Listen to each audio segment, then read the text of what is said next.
There we go. My mic is now on.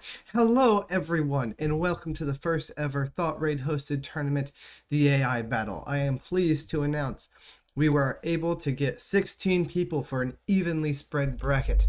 So I hope it will be a great time. It'll be wacky, it'll be goofy, it'll make no sense. So anyway, here's the intro video.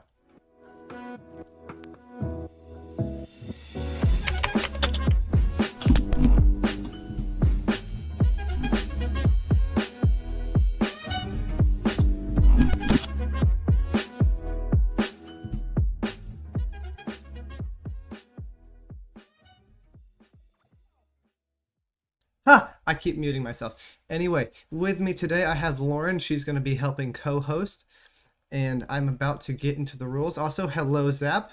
I got your person. He has been submitted. It'll be a very interesting bracket. So the first thing I want to do is explain the base rules of today's tournament. Let me switch over to here. Yes. So the way this tournament shall work is we have a bracket of 16. It'll be 1v1s. Now the way in order to pass a level and to win is simple. It's 3 confirmed hits. Now, due to the nature of this AI being really fluky sometimes, if it says that someone is dead or that someone kills someone, that does not count as a death. That just counts as a hit. The reason being is there has been multiple times I've been playing around with this thing. And then all of a sudden, it says someone gets killed instantly, but then, psych, I'm not dead, come right back, and then, it kind of is like, do I count that as a death because they died? Do I don't? So for simplicity's sake, it's just going to count as a hit. If it says they die, I reset and they get hit.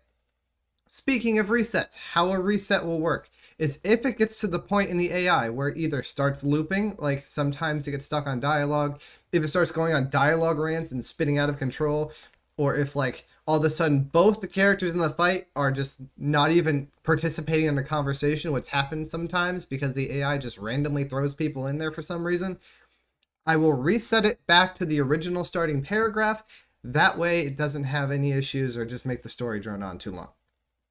And the other thing is at the start of every battle, I have this wonderful wheel. This is my colorful wheel. I have named him Gary. So if we look at Gary here, Gary has many different locations. So how Gary works is at the beginning of every fight, we will spin beautiful Gary. He will land on one of these many, many colorful options. And the option will decide where you fight. And on top of that, there are 2 special squares Gary has on his beautiful round body.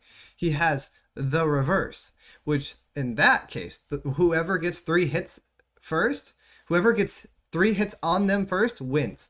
And so the winner becomes a loser, loser becomes the winner type of thing.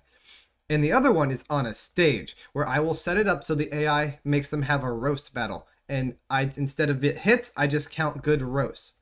Now, on the topic of judging things like this, since I am unbiased and not in this thing whatsoever, I will judge if it counts as a hit or not a hit. If you disagree with me, I am sincerely sorry, but I am hosting the stream currently. So if I say it's a hit, it's a hit, because again, of course you would, you're in this. But yeah, I do believe that is it. But now for the fun part. We get to reveal our bracket. Ladies and gentlemen, goldfish and old people, including little hamsters, may I show you our special bracket? Behold, here is our list of all the wonderful participants. Now, how will I go about doing this, you may ask? So, what I shall do is at the start of each bracket, I shall go into my fancy form. I shall click their name, and I shall, for the first round, read off their bio and what they have. I shall then go in to Novel AI, the wonderful story maker. And when I do that, Haley, thank you so much for subscribing. Yes, I do believe you are the same one that submitted, correct? I do believe so. Comment if you are, just so I know. Anyway, where was I? Yes. So when I do this and I put it into here, I will read off their bios for the first round only. I'm not going to repeat the bios for every single round. So I'll read the bios and their weapons. And then how I start it is I'll skim their weapons and everything. I'll pick a couple, make like 1 to 3 sentences describing how a battle may start. on even ground. Awesome. And once that happens, it will commence. And then I shall click this shiny little button. And the nonsense will commence. So allow us to begin. So it looks like our first battle. We have Roadhog and Jaren. So let's go over here. We shall start with Roadhog right here. Roadhog submitted by Firefly. His weapons or skills are: he has a double barrel shotgun, a throwable chain hook, and breathable canisters that heal him. By the way, Roadhog is from Overwatch. If you've seen any of our previous streams, that's who the big fat pig guy is. And the description: Mako Rutledge led a group of other Australians, and a group of other Australians were kicked from their homes due to an Omnic crisis, so they decided to fight back, creating the Australian Liberation Front. While fighting the Omnics, they destroyed the Australian Omnics core, which destroyed the surrounding area, creating Junkertown, and Mako Rutledge was no longer himself, and became a ruthless killer called Roadhog. Now, where did I go? Yes, he will be fighting. If I go to question character name, yep, here we go. It was Jaren.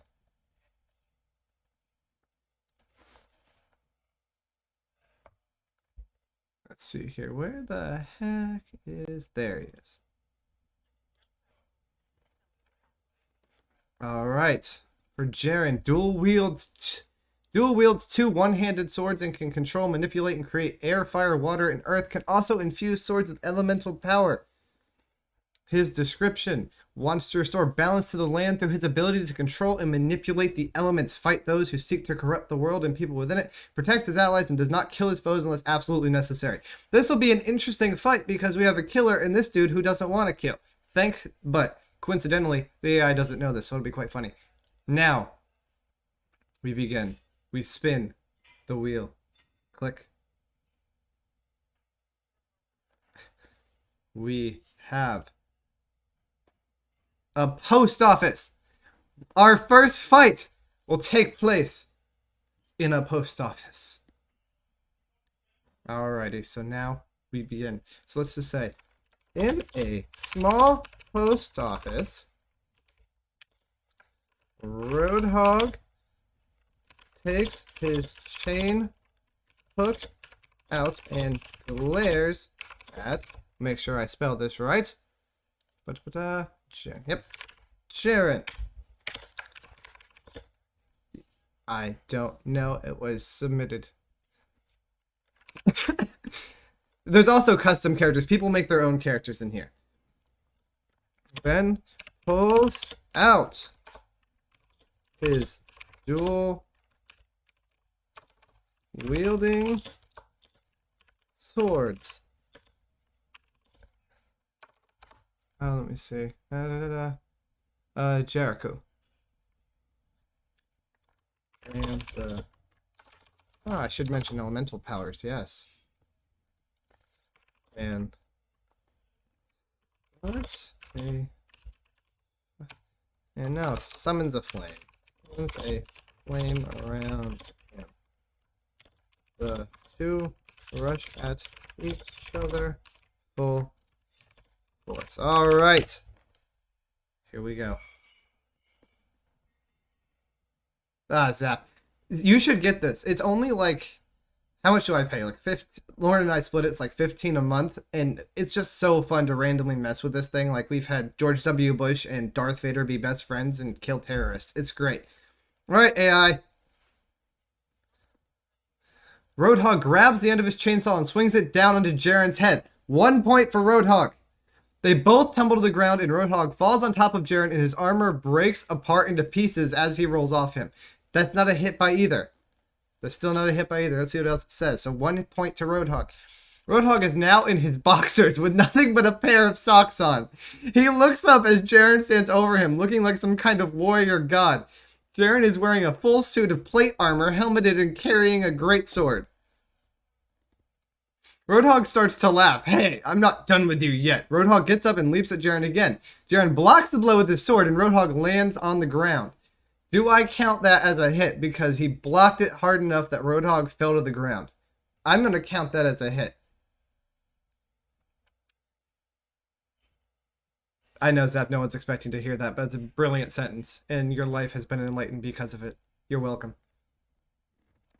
Jaren looks down as Roadhog and snarts. Roadhog laughs once more and says, I'll get you for that later. Jaren stands there looking angry until finally takes a deep breath and turns away from Roadhog. Alright, this is the point where I would click the reset button because it looks like the fight's over. So, at the end of this, it's 1-1. So now we just go to the back and restart. Alright, Roadhog swings his hook down on Jaren's head and the blade slices through his armor into his neck. Another hook thing to start. So another point for Roadhog. A tear forms in Roadhog's eyes. He hears Jaren scream out of pain. He looks up to see Jaren trying to hold back blood flowing out of his neck. Who are you? Roadhog grunts angrily. How did you find me? Jaren gasps for air and tries to speak, but he can't seem to get words out. Oh no. If this is a death, that's one more hit and Roadhog moves. I'm going to ask you one more time, Roadhog says. Who sent you? Also, Roadhog lifts him off the ground by his neck. Jaren manages to whisper out a name. Roadhog drops him to the floor and grabs hold of his chain again. Where is he? Roadhog demands. He's not here anymore. You're the last one I saw. I'm not sure this is a reset yet because they're starting to talk a lot. Ah, wait, there it is. Roadhog gives another grunt and walks away without saying anything else. He puts the blade to his neck and slices it clean off with ease. Alright. That's 3 for Jaren. Roadhog decapitated Jaren. That was a good fight. Well done. Our first pass. Let's just click this. I'd never used this before, so we shall see. Live. Pause. Edit. Roadhog 1. Submit scores. Alright. Roadhog wins the first bracket. George Bush did not become a Sith Lord. I apologize for that. No. He stayed human. And yes, Jaren will be missed. He fought valiantly. He did block one blow, but the hook was just too much. And then Roadhog just cut off his head after he said a name. That was unfortunate. Anyway, the next bracket is Robin versus Cricket Green. And for the sake of people who don't know who Cricket Green is, let me show you a picture. This is Cricket Green. This child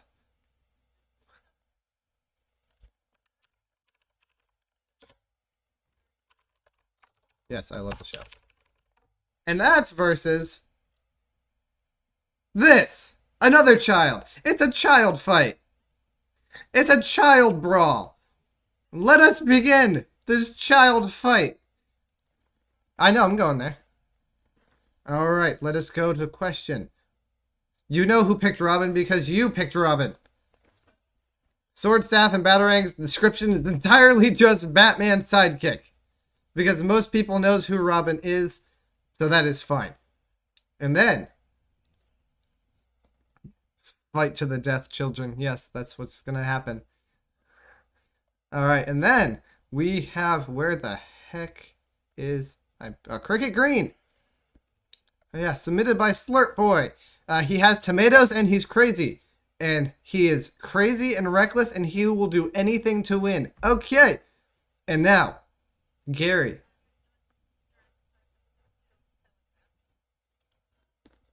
I mean, if it gets this video views, you know. Are we going to get a reverse? No, we're in the nether. Never mind. We almost had a reverse, but this time we are going to the nether to fight. Alrighty. AI is primed and ready. Robin steps out of the nether portal and is greeted by a small, crazy child named Cricket Green. Robin, hating this kid's hair, rushed at him to attack.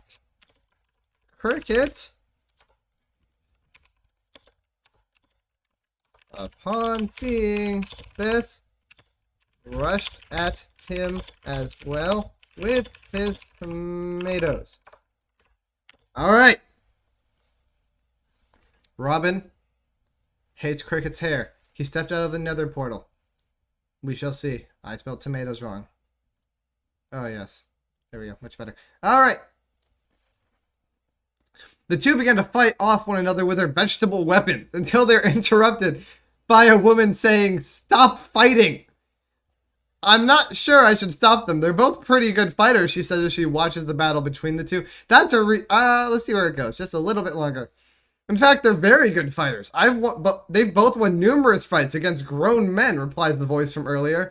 She turns around to see another woman standing there. She was wearing an orange dress that looked like it had been made out of some fabric that seemed to shift. Okay, we've lost it. Going back. Nope. Well, you do now. The confused Robin, "What the heck are you doing?" he said angrily. Robin had never seen something so stupid in all of his life. He was about to rip the kid apart when a voice stopped him. That's 1 point for Robin. Robin was about to rip Cricket apart. "Don't kill him," the voice said. Robin looked around, but he couldn't find anything. All right, 1 point for Robin. We have to reset again because it started to get a little bit wacky. Here it goes. They began to clash, hitting each other on the head and tossing tomatoes back and forth in the clearing. "Cricket, stop it!" Robin yelled. "But I'm so hungry," Cricket whined. I don't want to know. His hunger was because he had eaten all of his food during the last battle against the large tree lizard. He had made himself a meal out of some of the leaves that were nearby, but after eating them, he was still hungry. After dodging 2 flying tomatoes from Cricket, Robert came behind him and grabbed the little guy into a hug. "You know you're hungry, and I know there are no more fruits around here, so how do we go about foraging?" Okay, I need to make this a little bit more aggressive. The two fully intended to murder each other. They're being too kind. Robin was hugging people. "No, don't stop! Enough! It was this voice with a ponytail. Go away." Everyone's trying. Wait, until they saw who was in the room. Oi, I know you. A loud voice boomed from behind. Oh, this sounds British. "Oi, I know you." A loud voice boomed from behind the booth. "You're that new guy, the one who killed my son." Wait, what? The two turned around, now realizing it was a man-sized tomato. They looked at him confused. He had long green hair and a green eye patch covering his left eye and wore a black suit and an orange tie. I don't know if I reset or see if this tomato man kills someone, in which case that still counts as a hit. "I'm Sir Reginald Falafel, King of the Tomatoes," he bellowed, "and you'll be joining me on a date tonight." Yeah, no. Too much. No, Reginald Tomato, retry. This is taking too long. The two proceeded to fight till they both fell over on the ground from exhaustion. After their fight, Robin gave up on life. That's a point to Cricket Green. It's 1v1. Robin blocked one tomato with his sword and dodged the other. He then proceeded to stab Cricket in his arm with his sword. 2 for Robin, 1 for Cricket. I hate that kid, Robin said as he chased after the crying Cricket. Robin caught up to Cricket near a building where the plants were being grown. He was still running about and screaming about his arm and trying to hide in some bushes. Let's say it was Tim Drake Robin. Robin turned around to face Cricket, but found himself staring into the eyes of a giant spider. Reset. We don't want a spider. We just want Robin and Cricket. Click. But before he could grab them, Robin was pushed back into the portal by 2 children. Robin stepped in front of the tribe, but once again was hit on the shoulder by a tomato. So 2v2. I don't know where this other child came from, but you know. The kid seemed to have fun throwing things at him. Robin chuckled as he tried to dodge tomatoes that were flying toward him. This time, however, Robin wasn't so lucky when he stepped on a tomato. I don't think that's a hit. He kind of stepped on a tomato. He stumbled forward and fell on his hands and knees. Is that a hit? John, and anyone in the comments, was him tripping and falling on a tomato a hit? This is a little bit tricky. I don't know if I should count it. He did fall because of the tomato. Do I count that as a hit? John says that does count as a hit. Now, it was thrown because they kept throwing things at him. And that's a very good question. Who is letting all these kids into the nether? That's ridiculous. No one's watching them. I am leaning towards what John said, letting that count as a hit, solely because he was the one that originally threw it. I do think I agree with that. Alrighty then. I'm counting it as a hit. And Cricket, Green himself, moves on. Yes, Slurp Boy, you have moved on. Cricket will now be fighting Roadhog in round 2. Next up. Yeah, okay. Haley also agrees it counts. Next up, we have Deathstroke and Wilford Wharfstash. So, yeah. Let us go. Read who they are. Alright, here we are.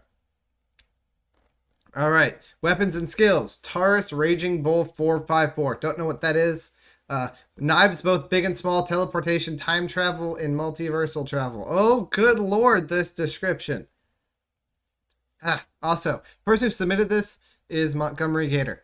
Now, this is a very long description, so let me try to speedrun reading this. The Colonel was a game hunter who was friends with Aftermark till he supposedly killed Aftermark, faked his own death to kill his friends after they left him. He started becoming a jerk, but the Colonel got scared after friends went missing and shot the person, seeing it all go down. Once Aftermark possesses the body, becomes the dark player of the Colonel, thinks that once you die, you come back to life. The Colonel believes that him to be a joke and goes to see where his friends were hiding, but the shock of him not finding Sarin turns him insane. He tried to escape the crime scene by donning a disguise and hiding in. A detective finds him in the 1970s disco club where he explains everything is not what it seems. Wilford tries to make an interview with the viewer to 2 occasions, but interrupted by his manager barging in, the viewer escaping to a wormhole to find out they were in a dog the whole time, but he finally gets that interview. He sends a robot to do the interview, but ends up explaining more of the Colonel's skill about what he did and how it wasn't his fault in the story, and he's sorry for what he did. Wharfstash still running around, causing chaos, interviewing and killing everyone he comes in contact with, the phone guy, Slenderman, and even Markiplier.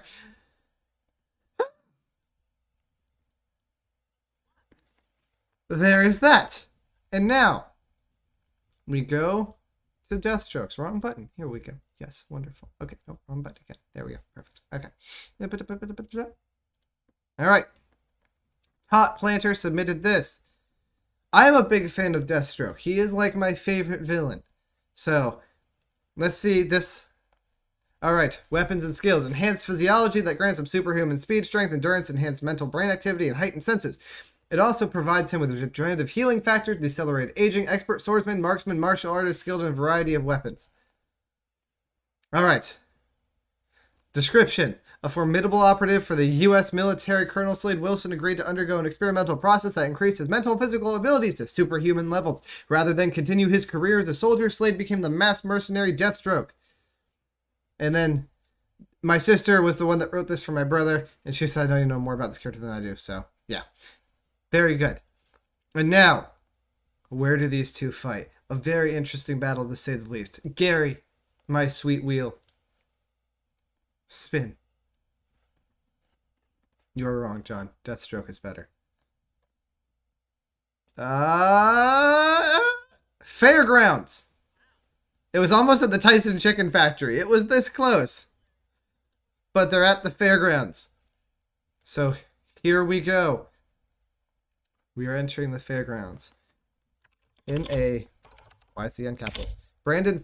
I'm using Brandon's computer and everything because I haven't yet set up all my stuff. And let me just say, his keyboard, it feels so different than mine. Like, I didn't think it'd make that much of a difference. But, like, it's very loud. And it like the shift button feels slightly different.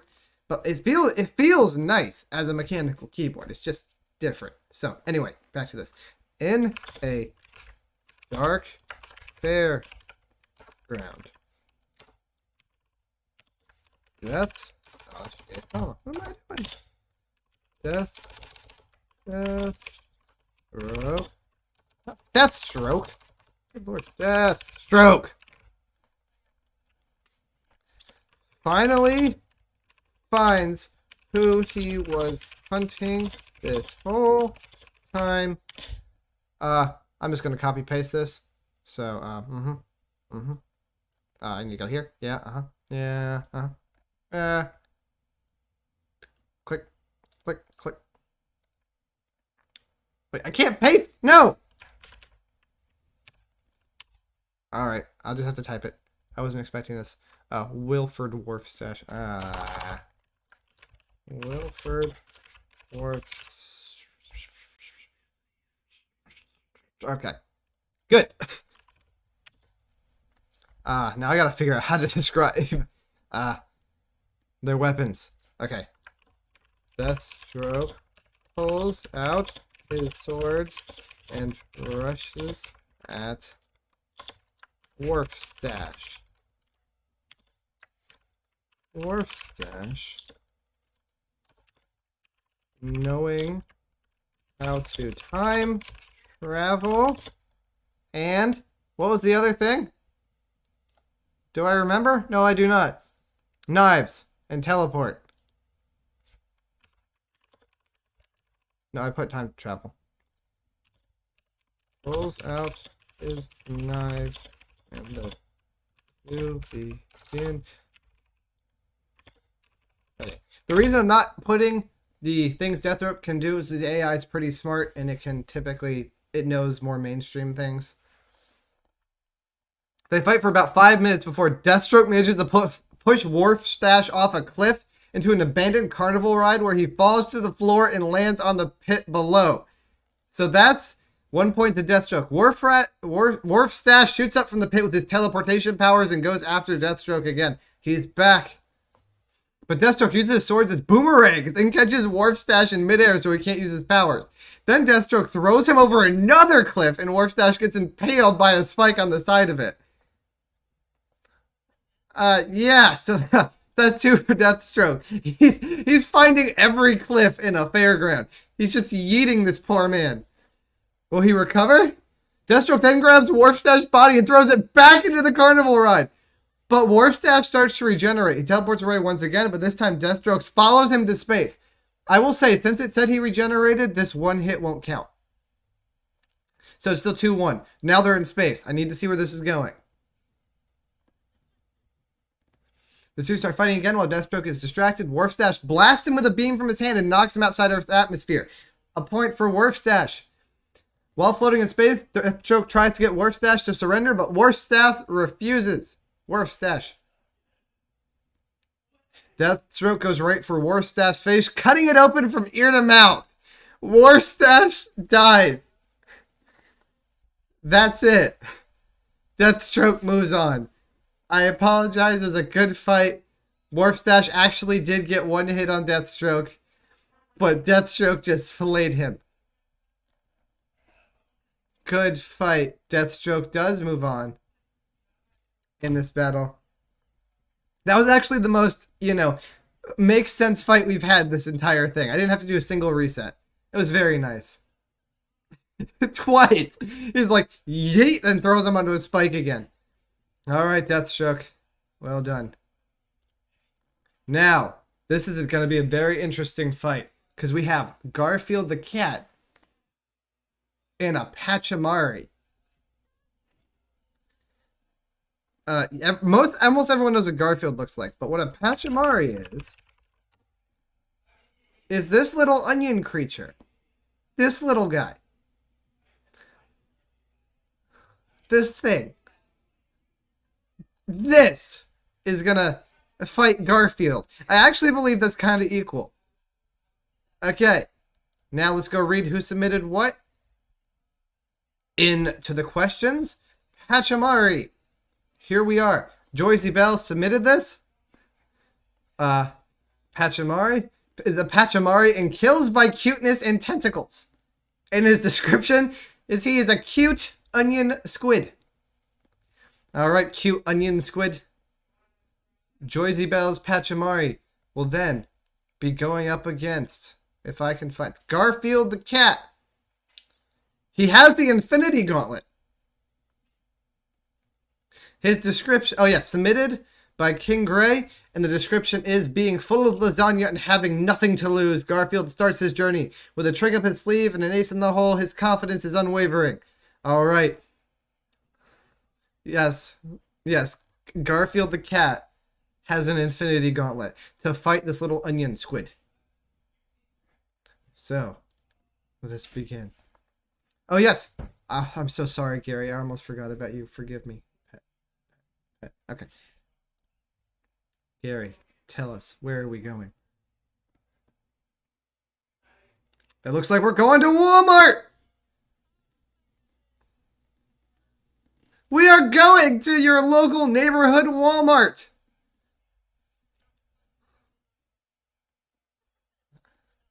Oh, you're very confident in Garfield. I see.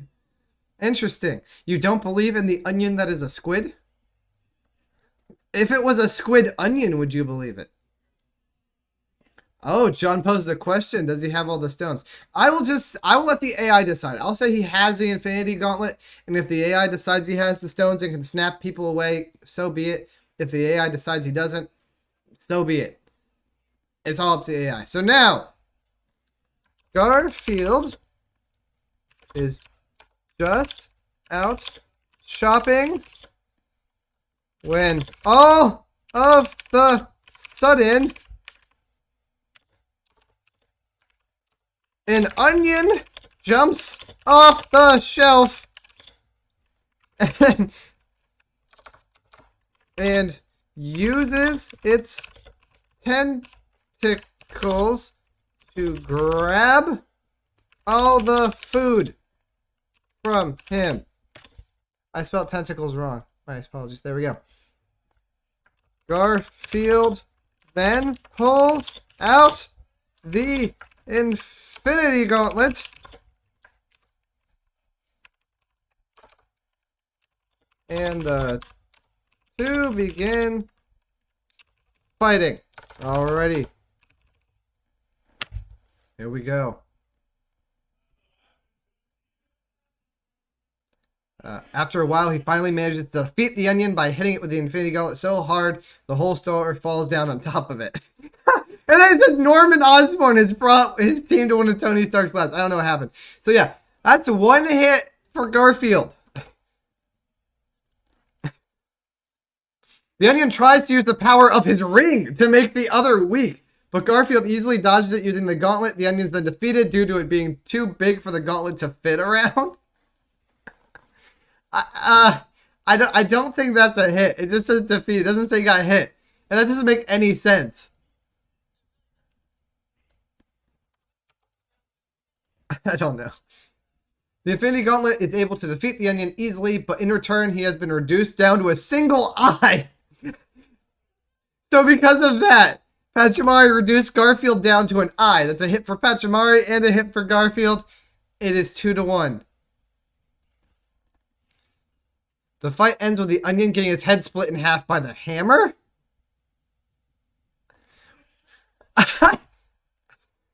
I guess it's a dangerous... An onion is a grocery store is a dangerous place for an onion to try to fight. I'm sorry, but Pachimari has lost to Garfield.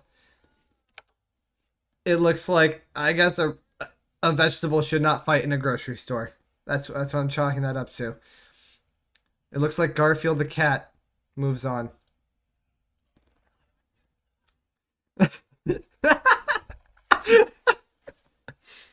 Yeah. Yeah, it was nothing but eyes. Apparently. No flesh, literally just eyes. Garfield had to take so much of his energy, he became solely his eyeballs. Alright, so it looks like Deathstroke will be fighting Garfield the cat in the next round. Alright, this is Ponch versus Saren. Now, these are two characters that are, I do think they're both original characters, if I am not mistaken. So we are going to pull them up and take a look at who they are. Here we go. Saren. Alright, this is by our very own Mobster B, aka Brandon, aka the main host of the streams you see most often. Saren Noir, he has water katana blades. Description: Saren is a sarcastic birdman who is looking to save the honor of his friends. He's come to take down the enemy with his water blade and maybe chuck a water ball at them too. So we do have Saren with water versus Ponch. Ah, this is Haley's person. Dunking on enemies is the skill. Alright, here we go. Ponch is a young girl from a foreign land. She comes from a nice family in the suburbs, but she wanted a life of adventure. She learned that she could throw and drop balls better than her peers, so now she enjoys her time dunking on her enemies as a vigilante. Question, Haley, if you're still here, is it a basketball? Is it a bowling ball? What exactly is she dunking? I'm gonna say, if you're not here, don't respond. I'm gonna say it's a basketball, but it could be a bowling ball. It doesn't specify. Oh, it does?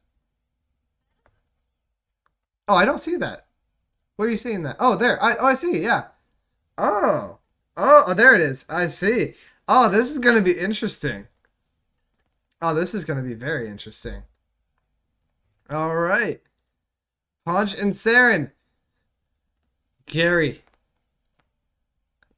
Where are these two people fighting?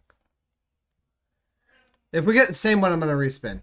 All right, we got Walmart. I'll just respin. I should actually be removing these. Let me remove them. Yeah, let me remove the ones we already did, so we get always new content. Okay, we did that. We did the nether. I think post office. All right.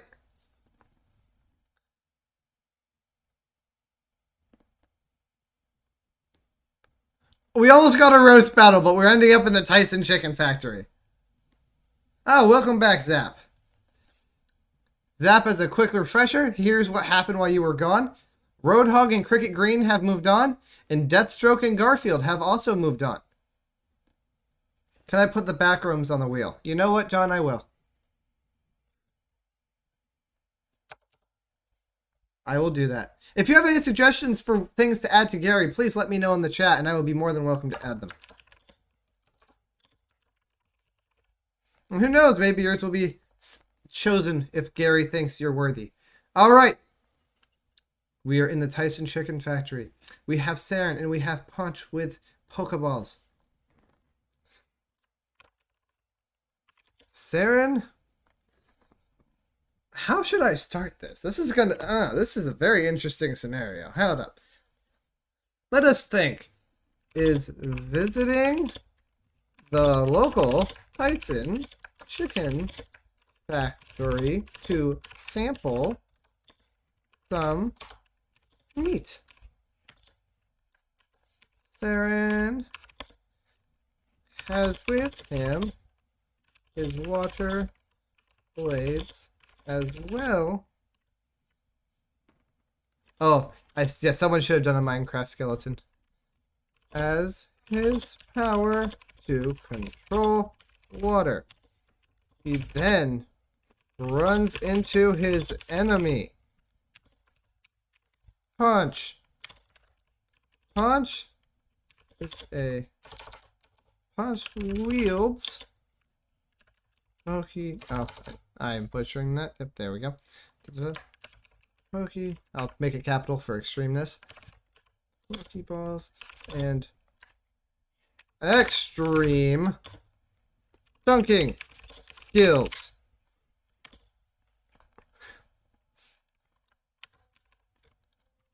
Saren then raises his sword and Ponch pulls out a Pokeball and the two begin fighting.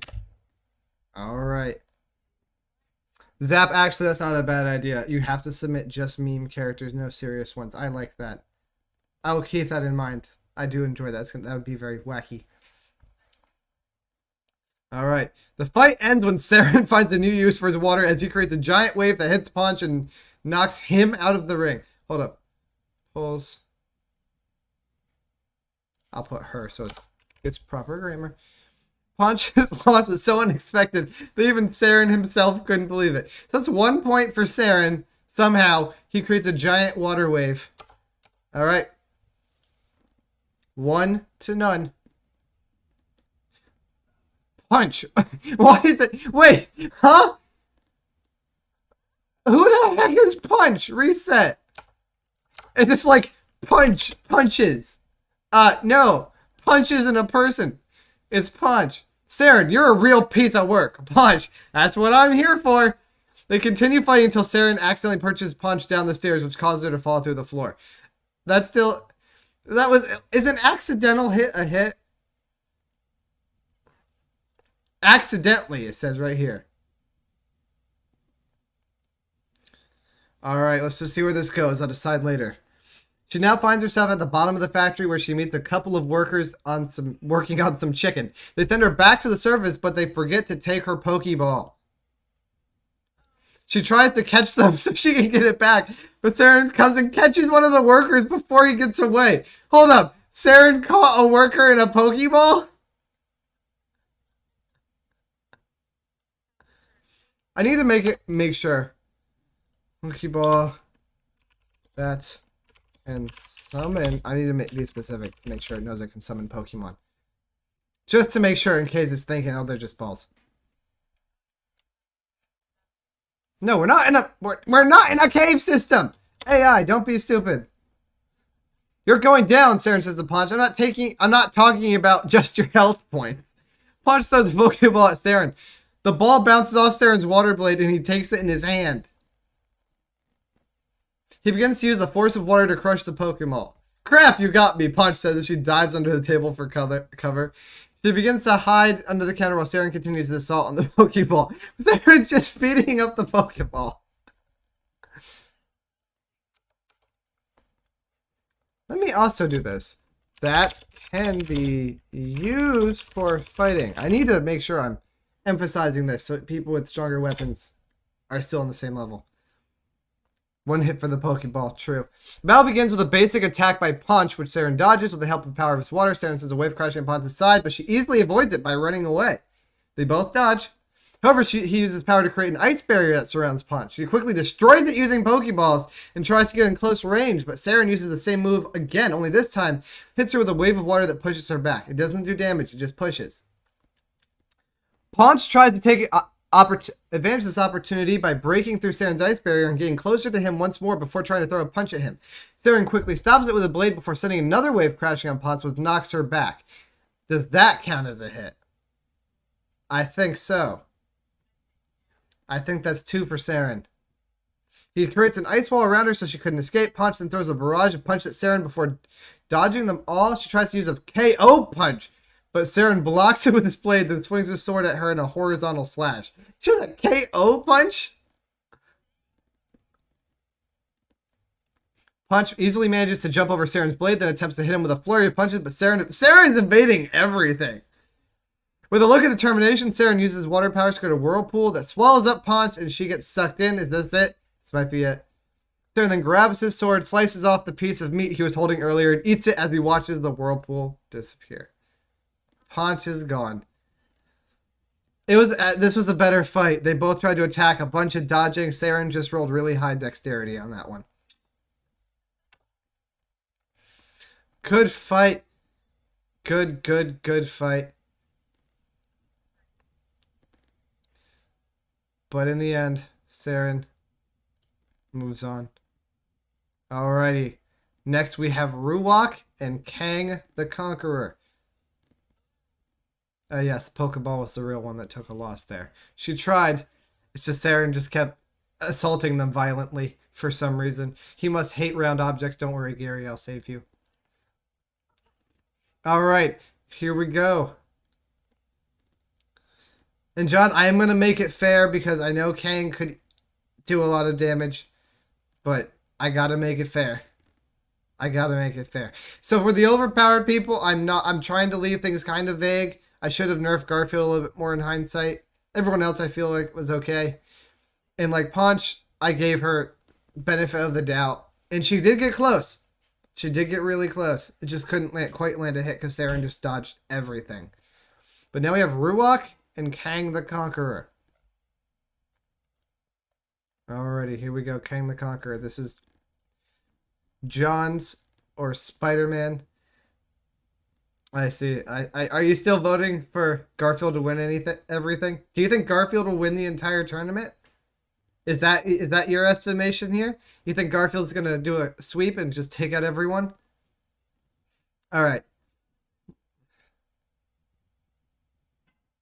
Listen, I don't... You're just helping Dr. Pug's point. You know what? Fine. I will nerf Garfield to the ground if that's what it takes. Garfield, well, I mean, granted, he was reduced to eyes. Garfield was reduced to nothing but eyes. So it did take a lot to get him. He deserves the world. I didn't say Garfield came back. I just said he was reduced to eyes and then I reset. Garfield could still be dead for all we know, but somehow he survived to the next round. I'm not going to do this. But it would have been funny if I kept the ramifications of the previous fight. Like Garfield fights, but he's just eyes. That would be funny, but I'm not going to do that. That'd get a little bit too confusing. All right. Exactly. He's already paid the price. All right, Kang the Conqueror. Alrighty. He knows everything that will ever happen, change the timeline. Kang from the comics, powered, Marvel, time travel, genius level intellect, skilled technician, hand-to-hand combat, resistance to radiation, access to advanced technology, advanced battle armor that grants him enhanced strength, energy, hologram, force field projection, 30 days supply of food and air, and ability to control the forms of technology. And then, arriving hundreds of years into the future of his own timeline, Nathaniel uses his knowledge of time travel and the technology of many different eras to conquer this future world, taking the name Kang and vowing to conquer other eras, as well as his goal to eventually rule the entirety of history all at once. Oh, Zap, fair point. Have you played Multiverses and seen Shaggy in that? They have Ultra Instinct Shaggy as an actual thing. It's a good game, and it is free to play, and the open beta just started. Everyone can get it. Also, if you'd like to see a multiverse stream, leave a comment down below and let us know, because I would love to do a multiverse stream. I suck at it. I'm a Batman main, but it's the only game where Batman can fight LeBron, so it's very interesting. Alright, back to this. That was Kang the Conqueror. And now we have Roadhog. There you are. Alright, Roadhog. Click. Thank you. Submitted by Banana Bear. He moves fast and weapons unknown. Now, Roadhog's from like a book, and I do know what book it is. And his powers are like he has like purple energy. And he comes from a Hortus, and he's a representation of the Holy Spirit. Okay. So I will keep this fair, because I don't want Kang the Conqueror fighting the Holy Spirit. That'd be very interesting. But I'm going to say he has... Roughly his powers are Green Lantern constructs. So I'm going to say Green Lantern-esque constructs. So I'm going to say like hard light constructs. And he can go fast. Alright, Gary. Let us see. Again, if you have any ideas for things to put on Gary for the remainder of these fights. Why did I make Jesus? The reverse! The winner loses! The loser wins! This game, Kang versus Roadhog.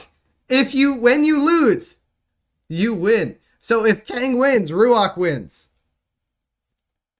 If Kang destroys Roadhog, Roadhog wins. This will be very interesting. I'm glad we got one of our unique modifiers. All right. It's time for the reverse. All right. Now I just gotta make Kang as OP as he was described. That's rigging it. I still gotta try to keep it balanced. I can't try to make someone else win. I gotta try to keep this as fair and balanced as possible. So let us do Kang, a multiversal time traveler, runs into... Oh, I should specify some more things. With enhanced knowledge of the future and... Oh, yes! Montgomery Gator, thank you for subscribing. Welcome. I do regret to inform you, sadly, that Wilford Wharfstash, his face got cut open by Deathstroke, then he got thrown off 2 cliffs. Wilford did land a blast on Deathstroke while they were fighting in space, but regrettably, being thrown off 2 cliffs, impaled, and then your cut slit like a Joker scar is a little bit too much for him to handle. It was a fight, though. It wasn't completely one-sided. All right, back to this. And futuristic armor and weapons. I feel this is fair to give him. I'm not going to give Kang every power again because I'm trying to keep it a little bit more balanced. Multiversity time traveler, enhanced knowledge of the future with futuristic weapons and armor. I do believe that covers a good bit of the basics and keeps him on par. Runs into, how the heck do I spell Ruach? Ruach. A creature that can form hard light constructs and can move at, let's say, 500 miles per hour. To begin fighting each other over who was stronger. Alrighty. Here we go. Cringe.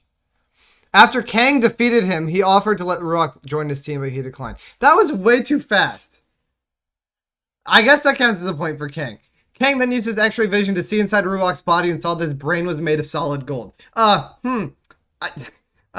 Okay.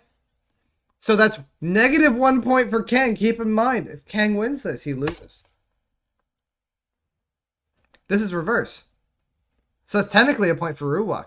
Kang is able to defeat Ruach, but before he can kill him, manages a message from his past self saying, time to go back in time. Kang travels back in time. Alright, so that's another point to Ruach.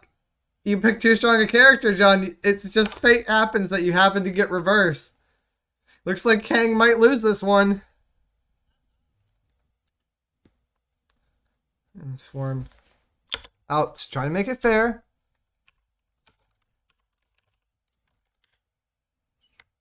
That can make anything. There. I'm trying to make it a little bit more even because Kang was just blowing on Ruach. Kang's able to take down Ruach on his own, but then Kang's armor gets damaged in battle. He's unable to defeat her as she becomes stronger than him. Wait. Took down, but didn't say it was a hit. But unable to defeat. I need to restart that. That was a little bit too vague. Kang pulls out his gun and fires it, but gets hit by the hard light, which knocks him to the ground. Point for Kang. Kang got hit. He gets a point. Kang begins to get up from the ground, and Ruach comes in and punches him in the face, sending him flying across the street. Another point for Kang. It's 2v2. Kang quickly grabs his rifle, aims for Ruach's head, only for Ruach to push it away before getting back to his feet, beginning to walk away. Kang then throws a grenade at Ruach's feet, only for the hard light to go up right through the grenade, causing it to, Ruach's getting too good, exploding Kang's hand. Kang wins by losing. Kang moves on because Ruach powered up. Technically, it was a really good comeback by Ruach, and Ruach would have decimated him. But when I kept it fair, it looks like Kang died. And that lets Kang move on to fight Saren in the next fight.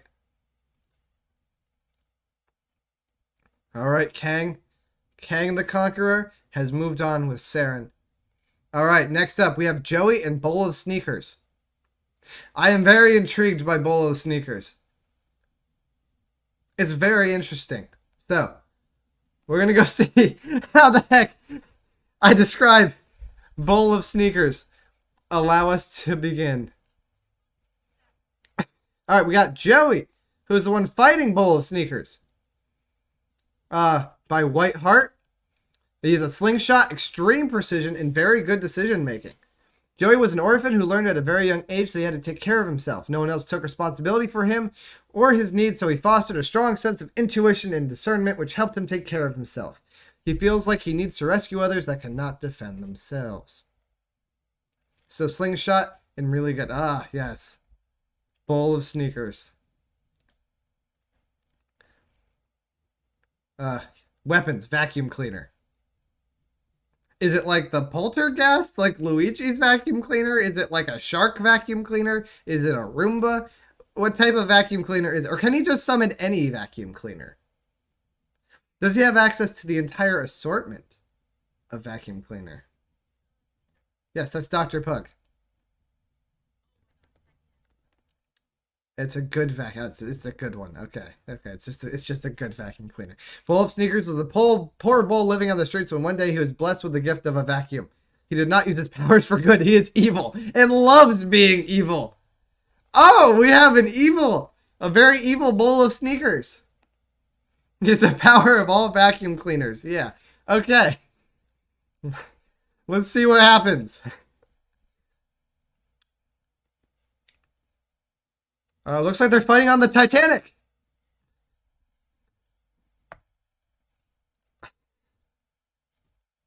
It costs like $1,000 plus. Oh, that's a very expensive vacuum cleaner. This man. All right, now this is going to be tricky. Okay. On the Titanic, there was a bowl of Sneakers. There was something named bowl of Sneakers. Bowl of Sneakers. I think Air Jordans will win. Wait, what? Caleb. Fair. It could be a bowl of Air Jordans. Yes, I remember bowl is evil. Don't worry. I'm getting to that. Sneakers wants to sink the Titanic on his own for the satisfaction of killing all of the random people on board. Ah, it's not how you spell people. Why did it add an I?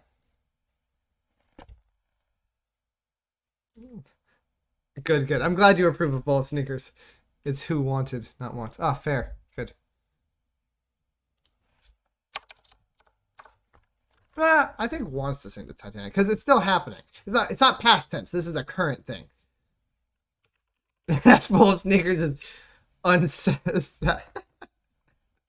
insatiable. However, and this is where we throw in Joey. On board, there was a guy named Joey. Joey was an expert marksman with his slingshot and would do anything to save the people on the ship. He walks up to bowl of Sneakers as the bowl pulls out his prized vacuum cleaner. Vacuum cleaner.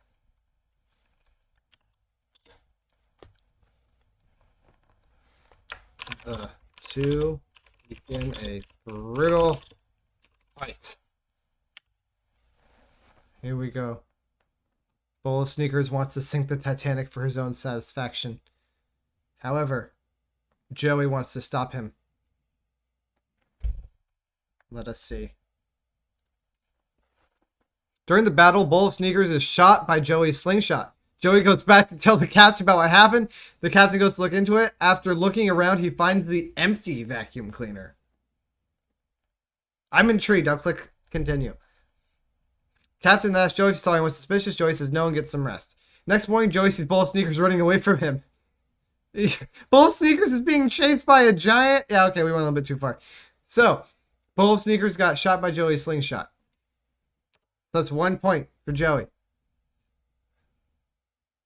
You've lost your ammo. Here, I will specify that's full. prized full vacuum cleaner.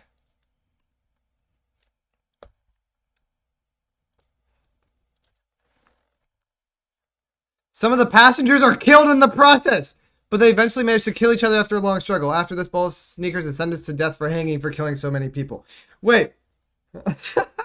I'm not going to count that as a death for bowl of sneakers because he was murdered and hung at the stake.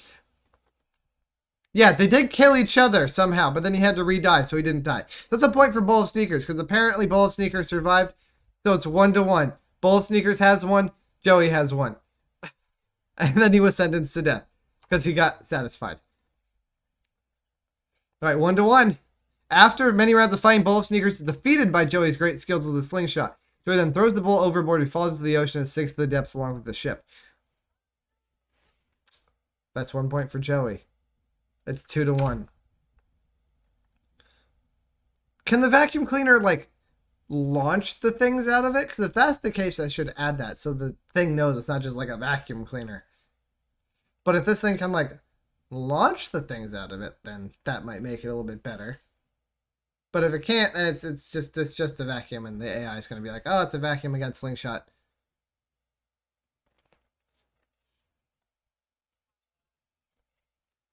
Next round, bowl of sneakers.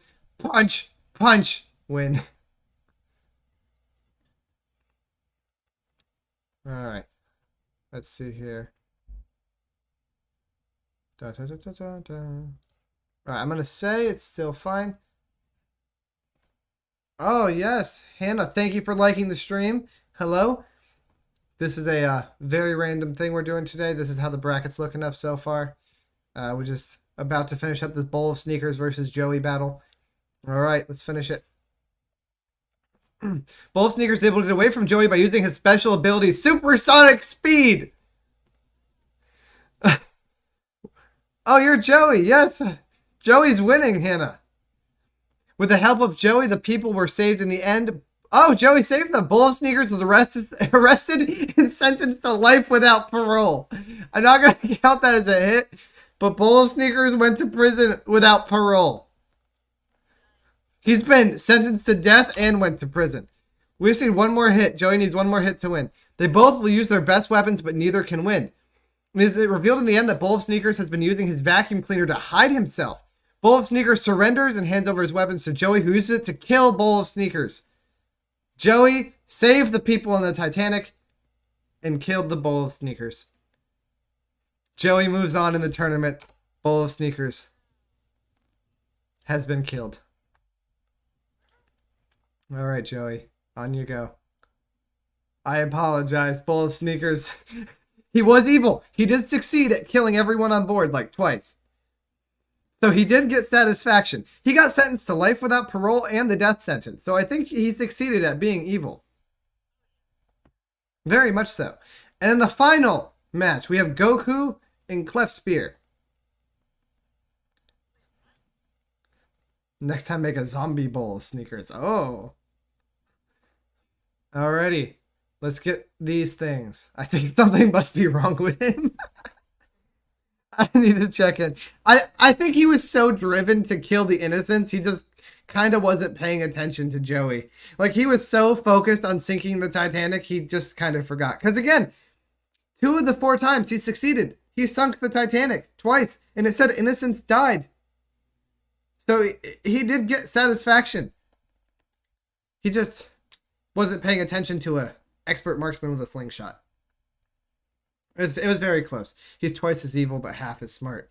Oh, that seemed to be how he played. He seemed to be solely focused on sink Titanic, must kill, sink Titanic, and that was about his entire mindset. Alrighty, everyone, this is the final battle of round 1. All right, let's see here. Let's go. Then we move on to round 2. All right, we have Clef Sphere. Let's see what he has. This is from Clef Sphere the Third. He has wings, talons, and fire breath. Clef Sphere is a dragon, noble and honorable. He is strong and intelligent and draws his strength from light itself. And he's fighting Goku. This will be a very interesting fight. All right, Zap, it's your time to shine. This is Zap's submission. Some laser beam stuff in flight. I don't know. I don't watch Dragon Ball. Also super strength and plot armor. Young kid that wanted to be strong really badly, but he worked hard for 3 seasons worth of filler until he became incredibly strong, one of the most OP characters in history. Now, the good thing about this is the AI does know who Goku is, so I don't have to put a lot of explanation into him. I'll put some into Clef Sphere, though, just to make sure it does understand that he's a dragon and can breathe fire and get things from life itself. If I highlight plot armor, Zap, he's not going to die. All right, Gary. If we get a roast battle, that'll be quite funny. That'll balance it out a little bit. We don't. We get a mushroom forest. Zap, I'm not going to cheat. I need to keep this balanced and fair. All right. Here we go. Left. Yeah, there. Cool.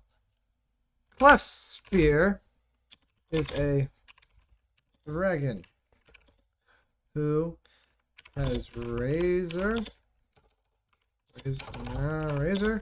sharp talons. Why the heck is there a bracket here? Razor sharp talons and fire breath. He draws his power from light itself. That's correct. Why is this thing saying that's wrong? Lies. As he was strolling through the mushroom. Oh my gosh, this keyboard. Mushroom forest. He came across Goku. Goku took one look at him, and then they began fighting. Goku was just like, yuck, and then started fighting.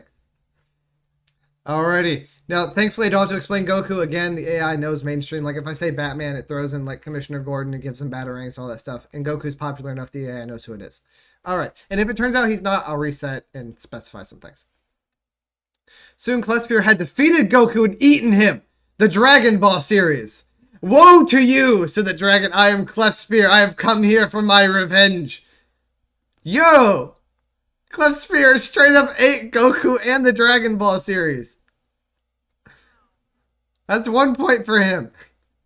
See, it does know who he is. It mentioned the Dragon Ball series. Goku uses his dragon-style Kamehameha to try to knock out Clef Sphere, but it doesn't work because of how fast he is. He throws rocks at Gohan and Piccolo with his tail, which hits their foes, making them cry. It must be full twice. After that, Clef Sphere escapes by flying away. You're too slow. Punchline of Beware of Turtle's back. I'll never give up. I'll fight. Wait, what? That's no hits. So Piccolo and Gohan get hit, but Goku doesn't. So Clef Sphere had to admit that Goku is quite skilled, but luckily for Goku, Dragon Ball Super version of Clef Sphere can fly. That made all the difference in the battle as Goku used his powers to take off on his own in his new martial arts form, the Kamehameha Wave. Clef Sphere tried to stop him, but it didn't matter. Goku's Kamehameha Wave was too much. The fight ended when Clef Sphere realized that Goku would never be able to beat him with his tail. So that was a hit. Because of the Kamehameha Wave. It hit Clef Sphere. Couldn't get back. So he flew away in the sky. Goku was sad to see his friend go. But now he knew how to defeat Frieza. Okay, so it's 1v1. It ended with Clef Sphere burning himself to death as Goku throws him into a volcano. Alright, Goku 2, Clef Sphere 1. Clef Sphere started really good. He ate the whole franchise. But now Goku's starting to do some damage. Clef Sphere's first attack was to shoot out a beam that light hit Goku in the chest, which this it knocked him down and caused him to get burnt by flames. It's 2v2! It's going to the end. Here we go, 2v2. Then he threw a ball of fire that landed on Vegeta. It burned him but didn't kill him. Next, Clef Sphere blew up a mushroom cloud with fiery blast. The explosion actually killed Gohan and Piccolo. Where the heck is stinking Goku? It also hit Goat and Trunks, but they survived. Finally shot a breath that hit Krillin and Yamcha, killing them. Where the heck is Goku? Since that time, Cluster has been trying to take over all of Universe 6. None of these heads count. He didn't hit Goku once, he just killed all of Goku's friends. Cluster uses fire breath to burn the trees around them, but when he tried to use it on Goku, it didn't work on him. Then Goku got the idea of using the dragon's own energy against himself.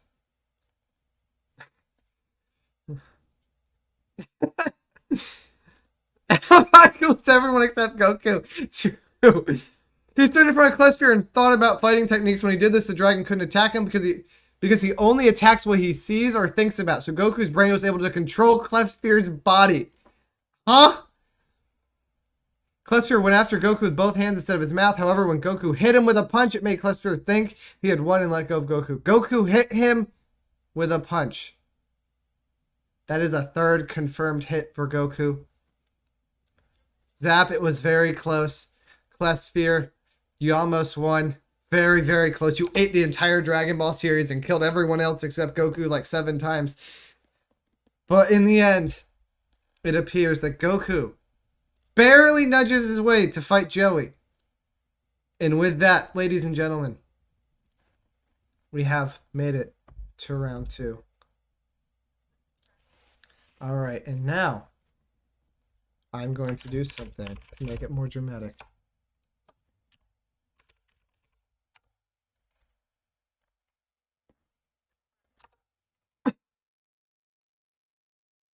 See if this works.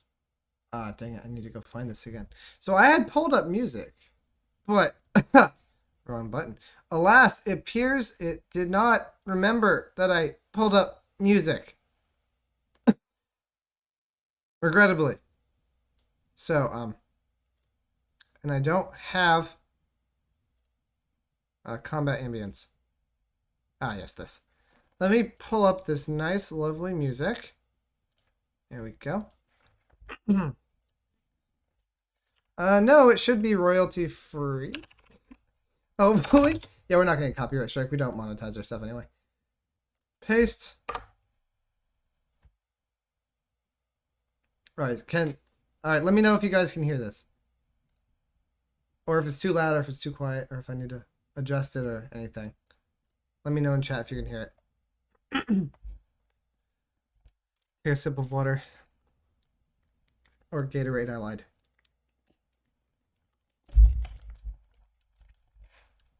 You can't hear anything yet? Yeah, Discord's not picking it up. That's weird. Well, I tried. I don't know why Discord's not picking it up.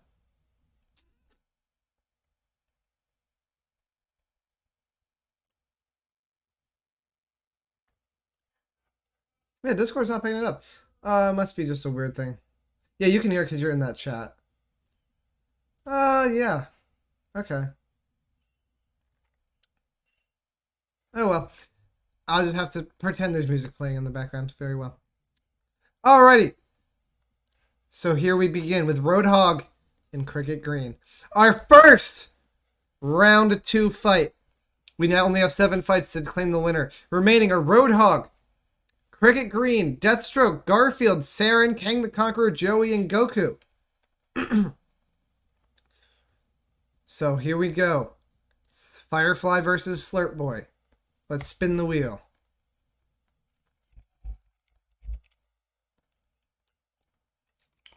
The ocean or the backrooms? The ocean. Alright. Cricket Green and Roadhog are going to be fighting in the middle of the ocean. Yes. Green. A boy with... I gotta give him something else, because it just by happenstance he beat... It was accidental! Robin slipped! With tomatoes and no sense of moral code was swimming in the ocean when he came across Roadhog. a massive dude with a hook and shotgun.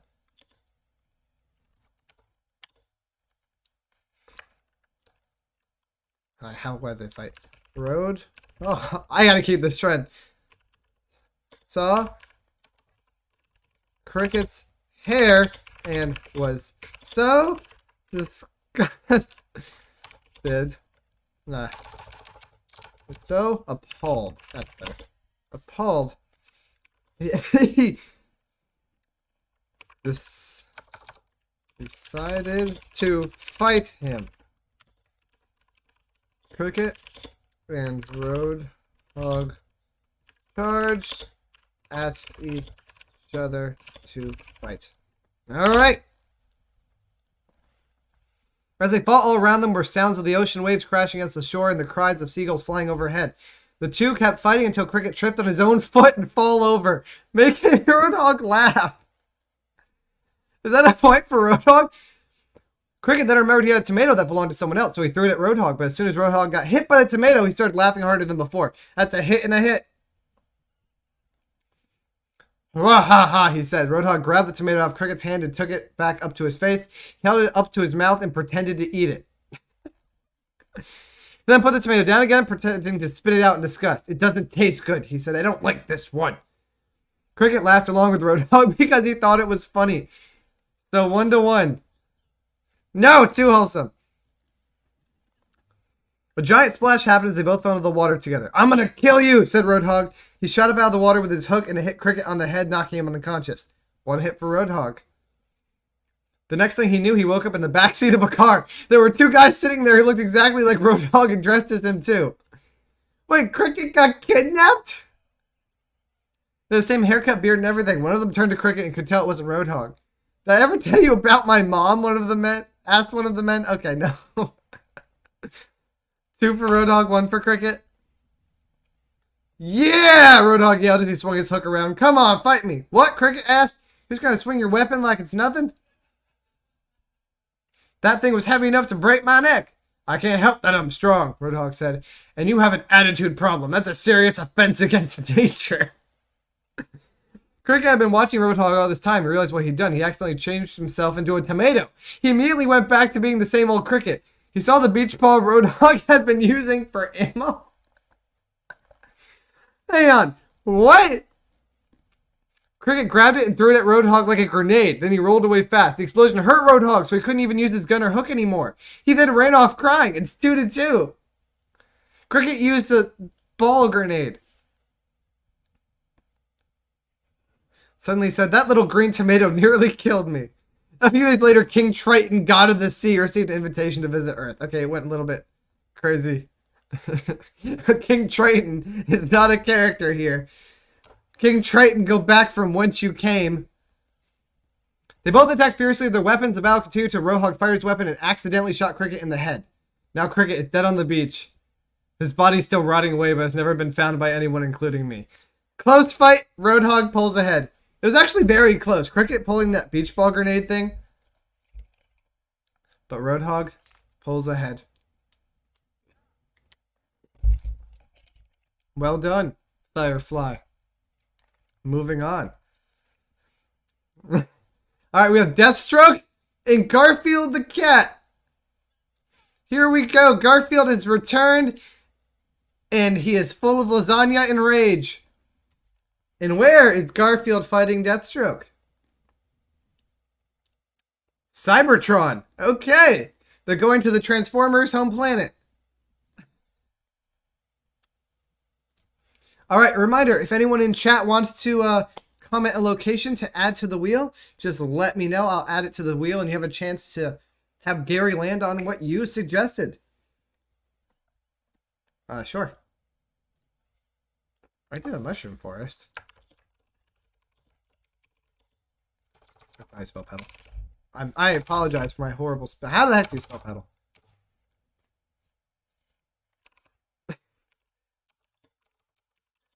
I apologize. Spelling is not my strong suit in any way, shape, or form. Autocorrect exists.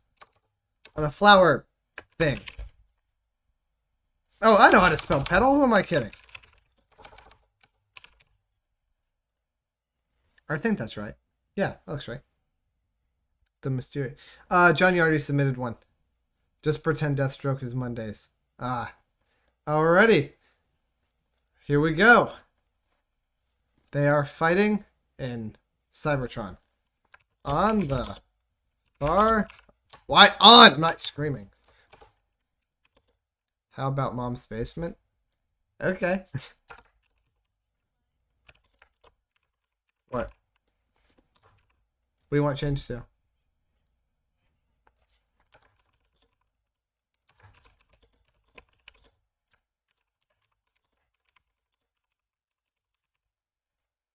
All right. On the far away planet. The house made of diamonds we've all made in Minecraft Creative at one point. All right. House of diamonds. On a faraway planet called Cybertron, Garfield awoke from his slumber. He yawned and reached into his chest. No, into his, I'll do this, mouth, and pulled out the infinity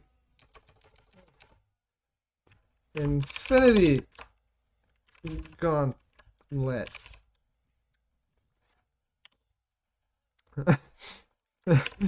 He has insatiable hunger. He walked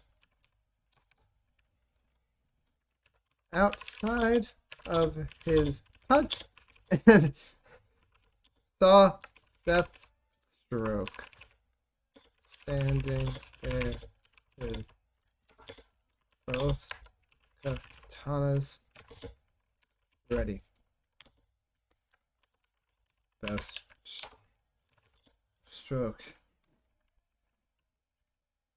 wanted the infinity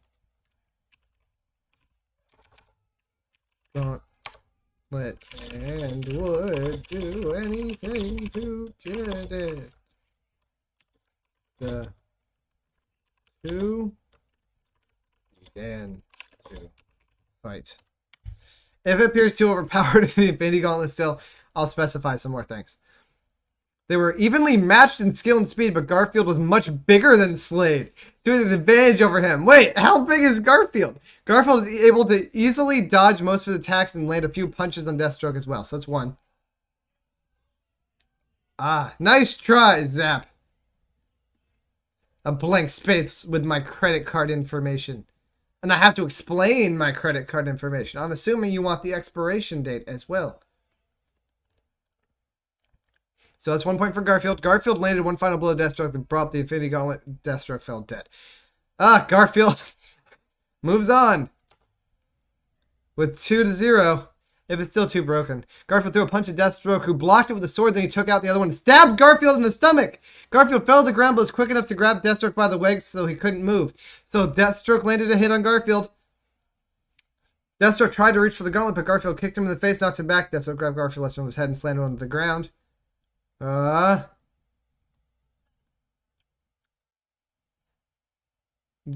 it is. Alright, looks like Garfield did win. He looks at Garfield again, throwing a small Garfield wins the opportunity to punch. Yep, punch him on the jaw, fall back, hit his head. Alright, ironically, Garfield wins again. But he didn't even use the gauntlet yet again. He's just punching. He has so much rage. He is just huge in punching things. So, apparently, Garfield fights Roadhog in the semifinals. I didn't think I'd see the day. Garfield fights Roadhog. Alrighty, next up we have Saren and Kang the Conqueror. We have Brandon's person and Spider-Man's person. Are you still here, Spider-Man? He might just do a clean sweep. Garfield's only consistently been hit once in every fight. At first, he was reduced to eyes, and then he got stabbed in the stomach. I still love that he was reduced to eyes. Until he becomes the Infinity Garfield. Alrighty. So here we go. Let's spin Gary. Garfield's a natural born leader. We're going to the back rooms.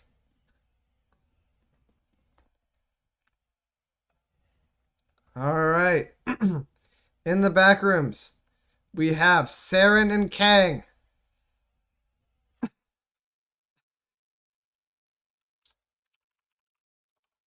And the Conqueror.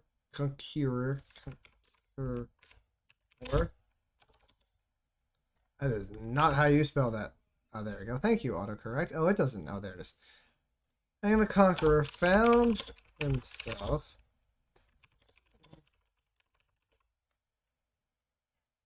Oh, yeah, because I'm not. I'm letting the AI decide. Because if it did, then Garfield literally just do this and win every fight. But since he is, you know, punching everyone, that even makes it more fair.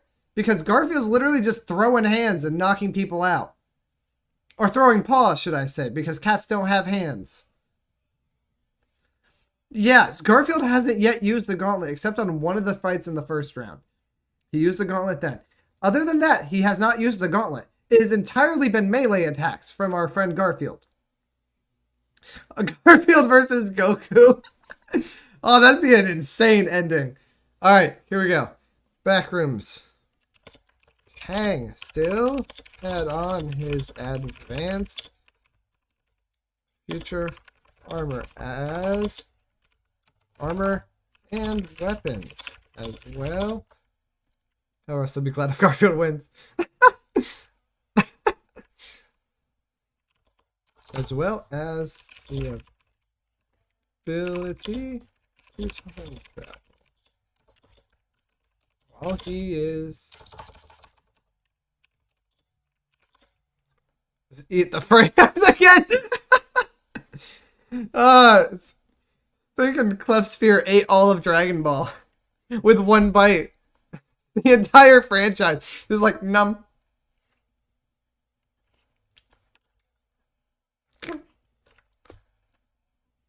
While he is figuring out how to escape. Who was it again? It was Saren. Forget Kang and Doom. Garfield is the next. Yes. All the movies. It'd be so funny if he ends just by eating whoever's the last person.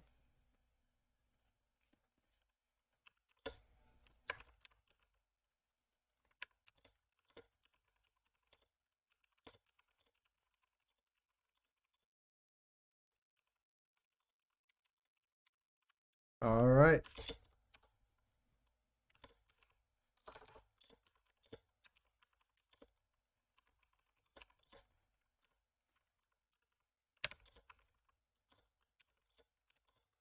You see, eat the stream so it ends. Oh, that'd be so funny. If I just have a massive Garfield come like from the left and just like take a bite of the stream and end it like that. There's Kool-Aid Man next time. We asked if he could escape with him. Kang said no. So Saren pulled out his blades and Kang got ready to fight.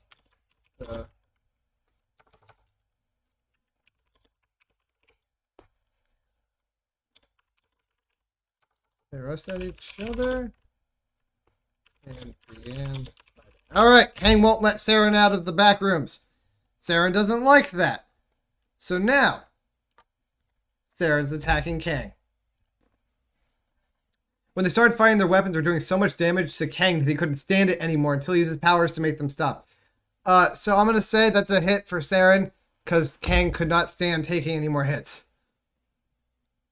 The sky opened up and fell down upon Kang. Okay, I'm just going to count that as the hit. The sky opened and fell on Kang. The two were falling towards the ground. Kang was able to grab onto a ledge, but Saren was too heavy for him to carry. He decided that he would have to save Saren by letting it go of the ledge. He's trying to save him. Okay, that's just 1 point for Saren. Yeah, the pesky guy. Kang was getting tired because of the lack of sleep, but he wasn't going down without a fight.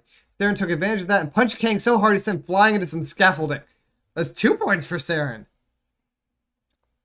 Kang hit the ground hard and stayed there a few minutes before regaining consciousness. Looked up to see standing over him, waiting for your next move. You're tough, Kang, said Saren. But I'm tougher. And with that, he started moving towards Kang. Kang stood up and drew his sword. He charged at Saren, swinging his blade. Saren knocked Kang's attack and punched him in the face. That's it. Somehow. I don't know where the scaffolding came from. Saren beats Kang the Conqueror. Somehow. Stinking. I'm gonna let you in on a secret. I didn't want Saren to win. I did not. No, I have a general distaste for. So Saren's a character Brandon plays in different role plays, and for some odd reason, I'm not sure why, I just don't like him. And yet he's moving up. Yes, John, I know Kang is more powerful, but this is an AI. Kang fell into scaffolding. What is he supposed to do? And the sky fell on Kang. The sky. It opened up and fell on him. I don't know how, but it did. No, that's a little bit too deep, Zap. I don't like the character he made. I love Brandon. There's no scaffolding. There is scaffolding! It said there was gosh dang scaffolding!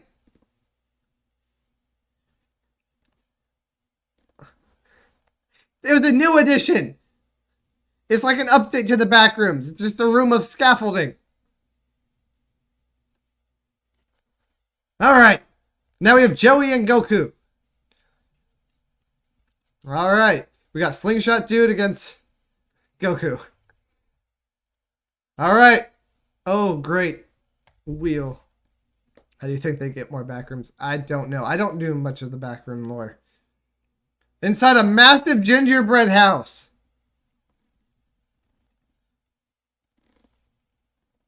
Detour them always the left. Go sweep the floor. Scaffolding. It's how. True. That is how they make them. It is the scaffolding. They found a under construction back room. Alrighty. Goku and Joey. Joey. Walking around and came across a massive scaffolding a location. They just find Fred house. He walked inside to see Goku just chilling, eating a steak. A skeet steak. Joey, being a vegan, became enraged. He pulled out his sling shot and oh, no, I just need a reason that makes it funny. The vegans aren't the greatest, but you know, I'm not. I'm just kidding. If you're a vegan, you're still a human. I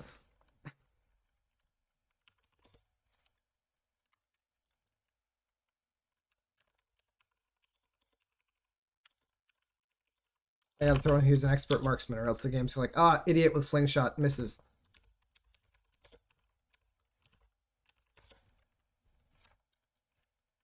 Not Jared. It's Joey. Joey was an expert marksman who could hit many a hard shot. I'm missing the O and who.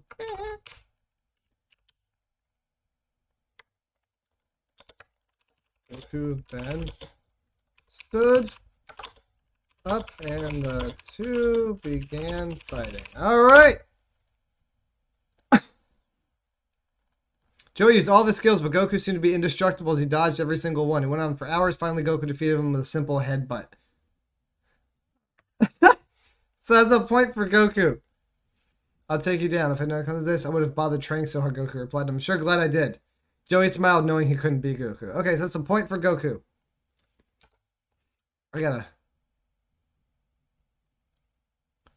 I should add this. This is Goku, who doesn't miss. No one expects the headbutt.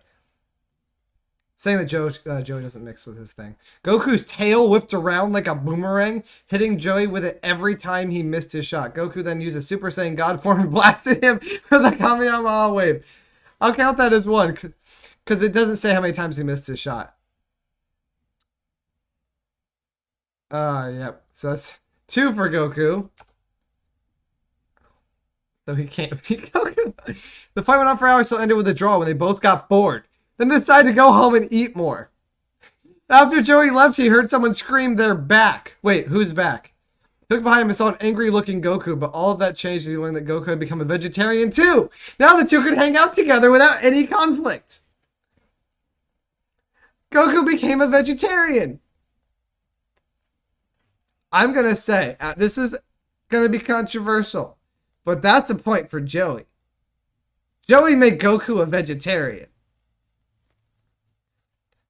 And I gotta keep this fair. And I think being a vegetarian's painful. So I'm gonna say 1-2. They were going back and forth their attacks, so Goku got tired of it. He used a move called Instant Transmission to teleport himself outside of town. Joey went after him but couldn't find him. Goku was a chicken. Try this again. It's good for both of them.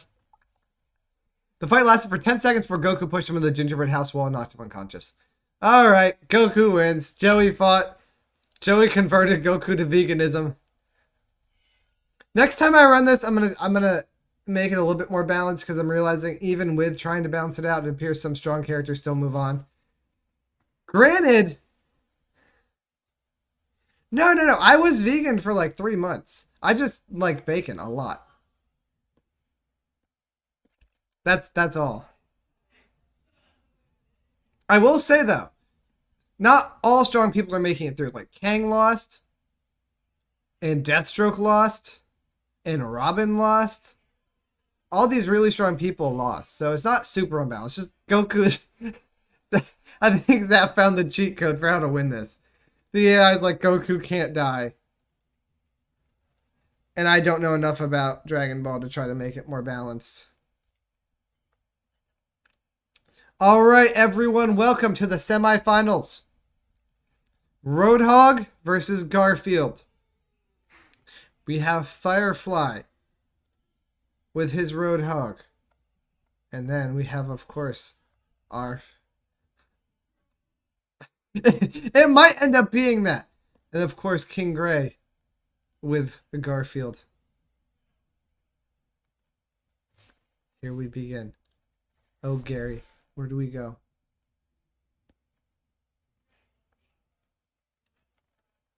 Behind the local KFC.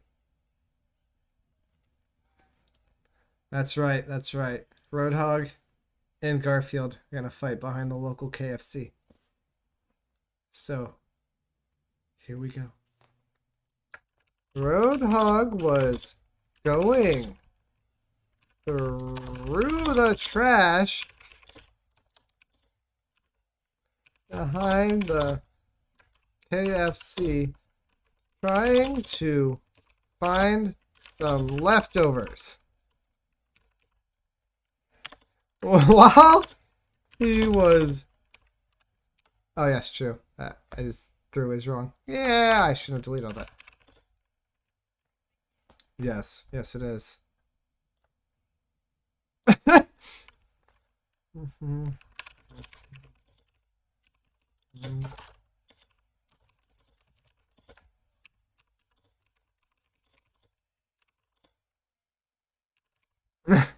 Yeah. While he was doing that, Garfield walked up and said, This is my trash can. Leave or else. Garfield then pulled out the Infinity Gauntlet. That'd be so funny if that's how the final fight is.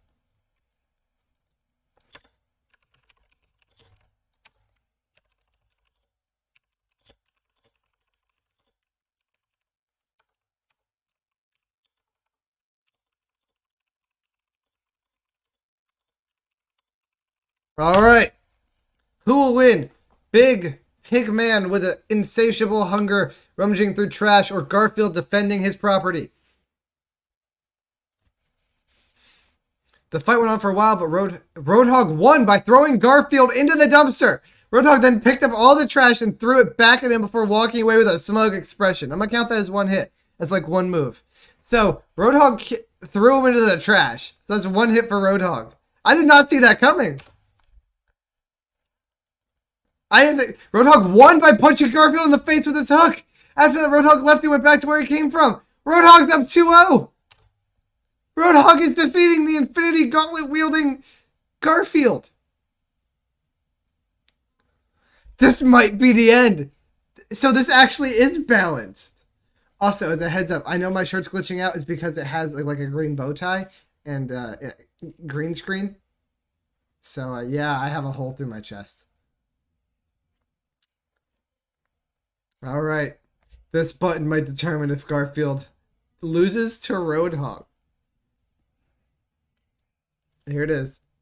Roadhog ran around in circles and shot at Garfield while Garfield picked up Roadhog's car and threw it at him until he ran away from the fight. It didn't say either one of them got hit. It said he shot at him and then Garfield just kind of threw the car.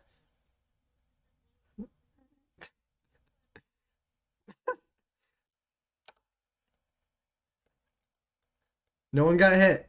Roadhog killed Garfield on the truck before leaving the area. Later, saw some of the garbage had been stolen by a fat man who sold it for drugs. Roadhog then ran into a gang of people who were stealing from the dumpster. Garfield has been defeated.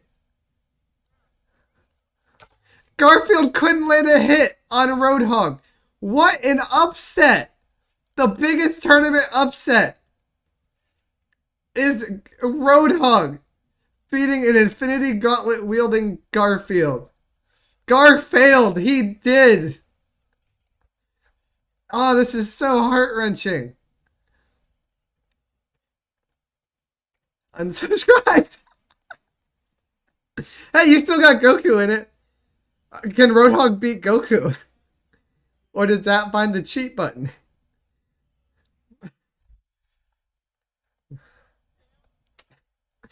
All right, we have Saren and Goku. Who knows? Saren might win. Also, as a heads up for the final fight, it is not going to be a best of 3 hits. No. It will be a best of 3 hits, but 3 times with 3 spins. So there's a high chance of getting a roast battle. And if for some reason we do not land on roast battle before the stream ends, I will do a random roast battle between Garfield and Goku. So even if that doesn't land on it, in the end, I will have a roast battle between Garfield and Goku for the heck of it, for the memes, just to see. And if you think it would be funny to have a roast battle between different people,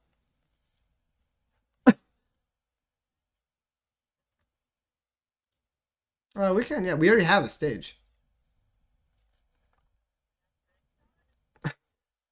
Take a deep breath, John.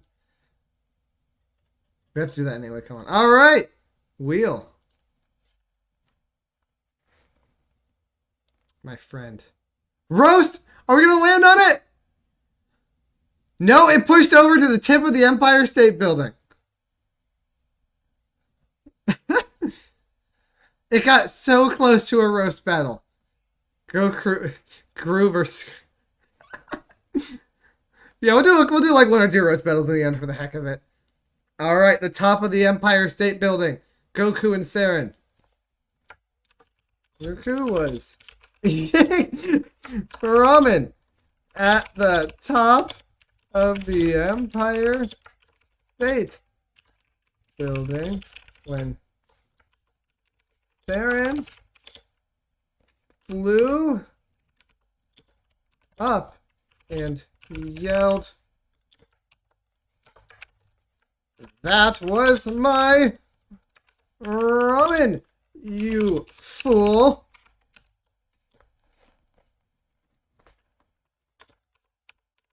Saren then pulled out. Make scaffolding the final boss for the... Okay, actually true. The winner, I'm going to make a scaffolding boss. And, oh, why is my face degenerating? Hello. I'm going to make a final boss, and I'm going to make it scaffolding. Let me try to turn this light so it's a little bit better. Oh, that's actually a little bit worse. Yeah. Ah, my face is degenerating. The light is changing. No. That's fine. Whatever. I hate the scaffolding. Without his water and prepared to use his water control powers. Not powers. Powers. Goku then hovered over the tower and they began to fight. Alright. Disappointment.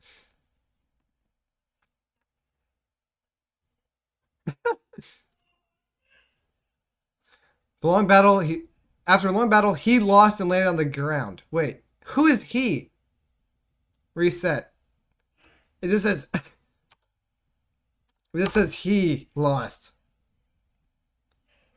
The two fought for several minutes with Goku using all martial arts skills to defend himself from attacks. The two were evenly matched, but as time went on, it seemed Goku was slowly getting stronger, while Saren's powers were dwindling.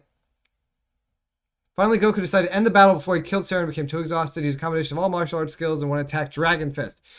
It drained Goku, who fell unconscious, leaving Saren to be arrested. Neither one got hit. Saren got arrested and Goku fell asleep. Retry. I'll show you who's a fool, said Saren. Saren fired two blessed water from his katanas. One hit Goku in the face, but uses earth powers to grab into the building and stop it from falling down. So it's 1 point for Serrano. It's Saren. They both fired beams of energy collided with each other until a beam of light came out, followed by an explosion. The tower is now made of light and disappeared before landing in the ocean with a small splash. I finally got you, shouted Saren. Goku smirked at him as he walked away. You can't beat me anytime, day or night. He then flew off while laughing. So still 1 point for Saren. Somehow, Goku hasn't gotten a point. Two of them matched power. Goku had a lot more experience. The battle was hard, and it hits on Saren. After a while, though, they both got tired of fighting. Goku managed to land an attack that made Saren lose control of his water katana. Vegeta came down the stairs after he heard the fight above and landed a powerful punch to Saren's head, which knocked him out cold. 1-1.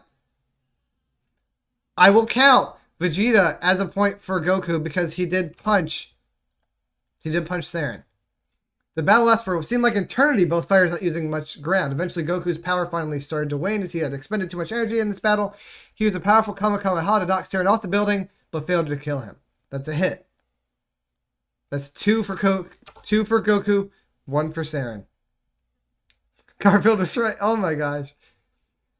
Alright, you don't know how many times I've tell you, don't call me a fool, said Saren. You're just an idiot, replied Goku with a grin on his face. The two continued their battle, each one trying to pass the other's defenses. Garfield just survived. They dodged attacks that would have killed them if they weren't for any normal being. Goku noticed Saren was becoming increasingly angry as he tried to destroy him. He knew there was no way to beat him, but he didn't give up without a good fight. As the two fought, it slowly started to spin faster and faster around the tower till it looked like they would collide head on. Then suddenly Goku disappeared from Saren's view. What just happened? You were right in front of me. Where'd you go? Asked Saran. Oh, don't worry about that. I got away from your attacks, said Goku nonchalantly. Now see what else you can do. Saren picked up the pieces of his ramen bowl and put them together before using it to form a gun. Saren used a ramen bowl and made a gun. He fired off an attack at Goku, who managed to dodge it. Wasn't so hard now, was it? Said Goku. Let's end this once and for all. Before saying that, Goku attacked him, knocking him into the air. Another hit. Wait, is that 3 for Goku? Did Goku have 2 before this? I think he did. I do believe it was. I do believe Goku had landed 2. Because Vegeta punched him. Goku hit him. And then this. Ah, Goku barely inches by. Ah, true, John. True. All right. Goku makes it to the final round. Goku against Roadhog. This is where it gets interesting. This is the best of 3. We will spin the wheel 3 times. And these two will fight 3 times. And the winner, it's either going to be Zap or Firefly. Will get $30 gift card. For either Zap or Firefly. This is it. There will be 3 matches. Each of one best of 3. But Wolf Sneaker sang the Titanic several times. Alrighty. Here's it. The final fight. Where do we do our first part of the final fight? The first part. Roast battle? It's a roast battle. Goku against Roadhog in a roast battle. This is a brilliant way to start it off. Here it is. A roast battle between Goku and Roadhog. Wow, this is going to be interesting. Roadhog, a big guy with a massive hook and shotgun, walked up on stage next to Goku. This was a roast battle. The two began hurling insults at each other. All right.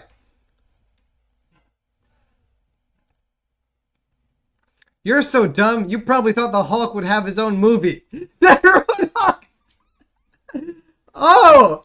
Who is this Blank Hulk? Is he one of those characters from your play cartoon? Oh! That's like 2 hits back to forth. These are both really good. Also, Zap, the AI did understand it. Look at this. It does. It works. This AI is very smart. I think that's a point to each. And for the roast battle, I'm going to say 5 points so the back and forth has a while to get going. This AI is so topical. I love this AI. This thing is brilliant. That's a point for each. Those are 2 punches. The crowd erupted in laughter. They were here for a good time. All right. Charisma. Marvel's a pretty common theme. Yeah, why did they say Hulk? All right, 1-1. It quickly devoured to a full-on brawl between the 2 characters, and they were separated by security guards. No.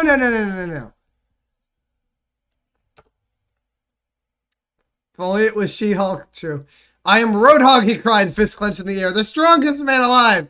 I'll take your head off without blinking, you little head. He walked over to his opponent, who was now sitting on the edge of the stage, holding his stomach and moaning softly. Wait, this isn't a fight. Hold up. It got it right the first time. Now I can't seem to read it.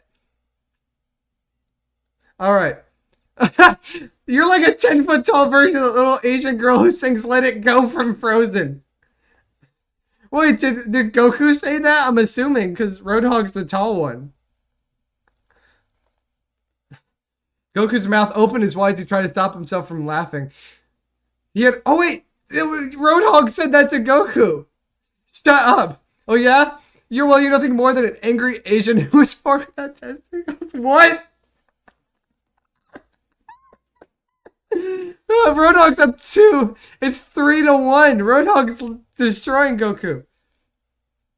Oh, I'm not even going to read this. This is way too violent. That's a 3-1.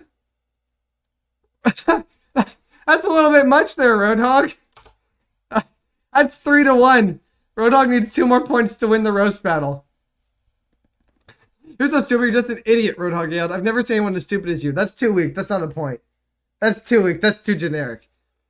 Well, if that's the best insult you can come up with, then I guess it proves my point. Point for Goku. Point for Goku. Also wasn't Asian.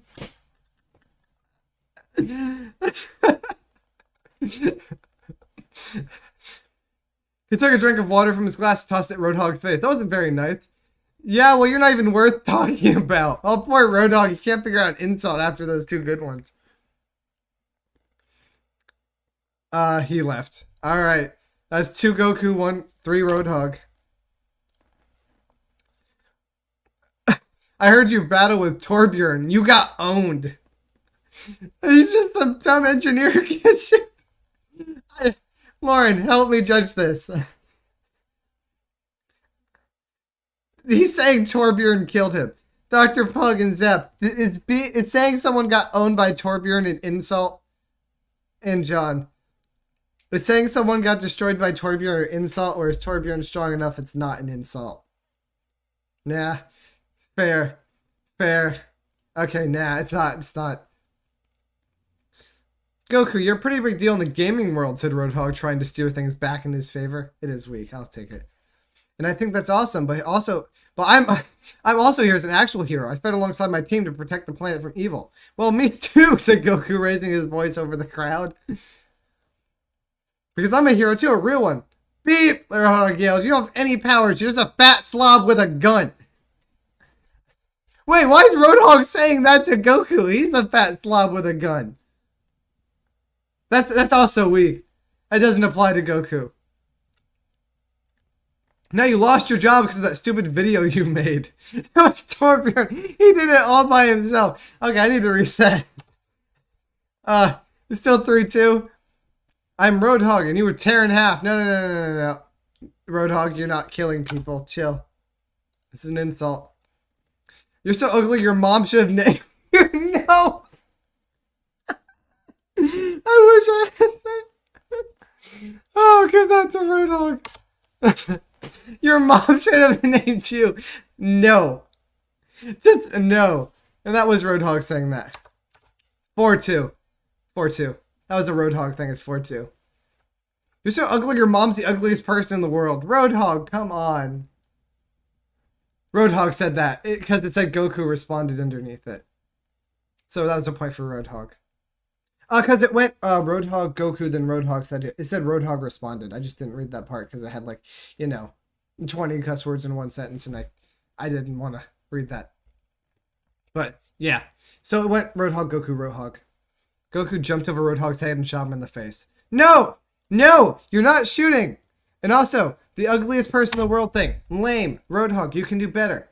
You're the worst player in this game. You're worse than me, said Roadhog. Goku looked at him like he was insane. I don't know what you're talking about. I do think that was a point for Goku. Maybe. Yeah, I'm going to say it's a point for Goku. Roadhog admitted how bad he is. That's 3-4. You're just an overweight manlet. You look like you wear diapers. Roadhog yelled, pointing his finger at the audience.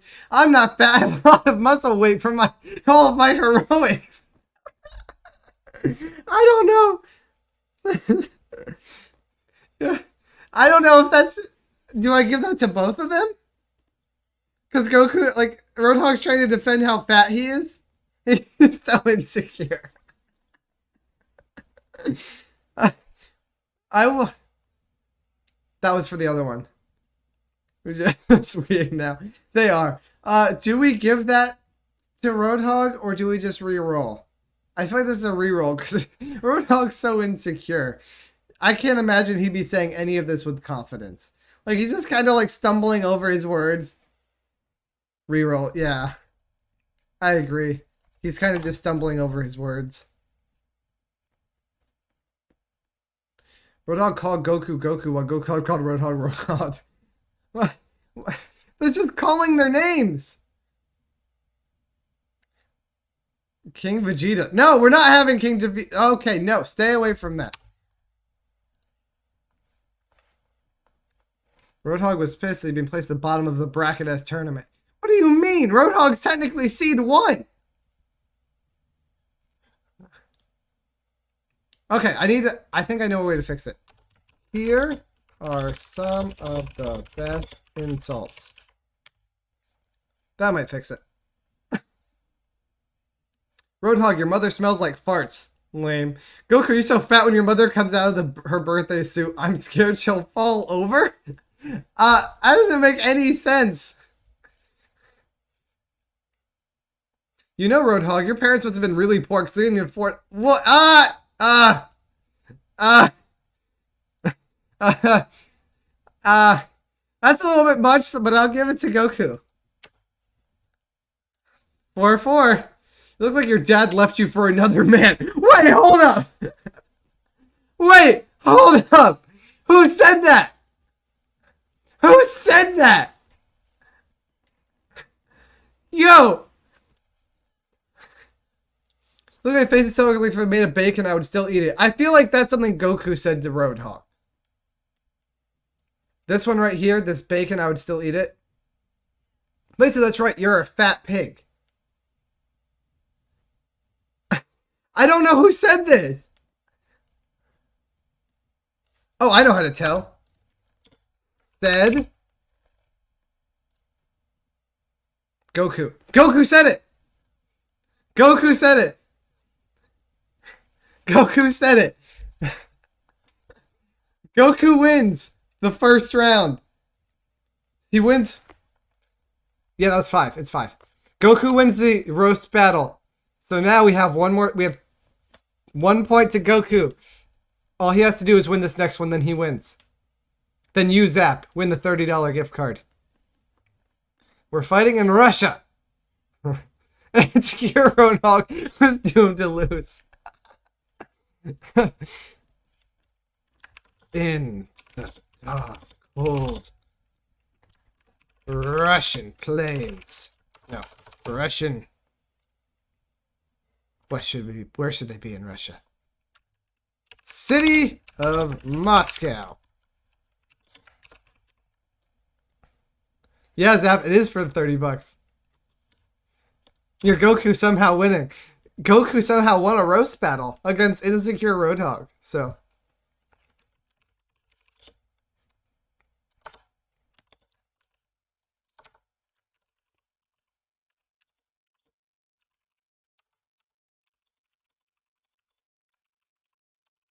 I have to specify it's a massive hook or else Roadhog's gym.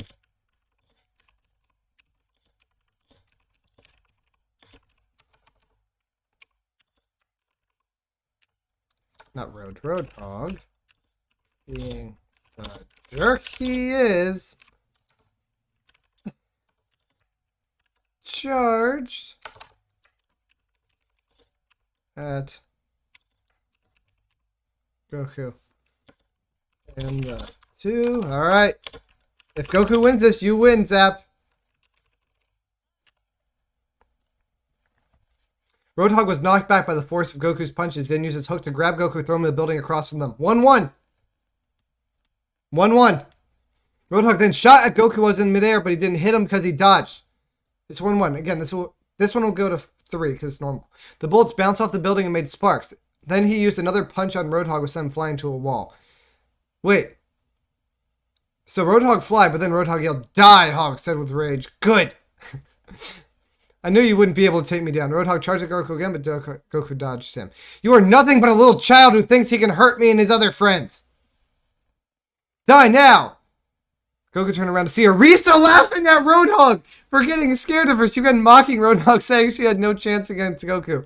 Wait, Arisa's just mocking Roadhog? That's why he's so insecure. So that's 2-1 in Goku's favor.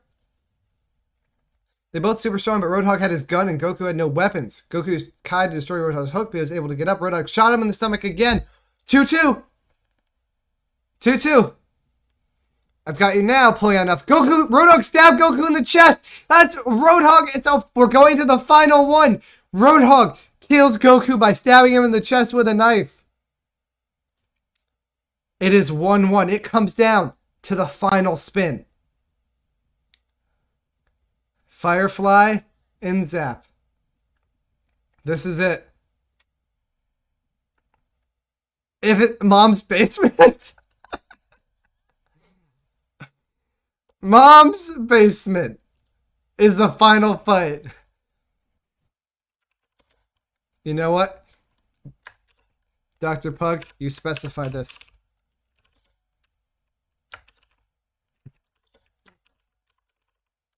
They are fighting in your mother's basement.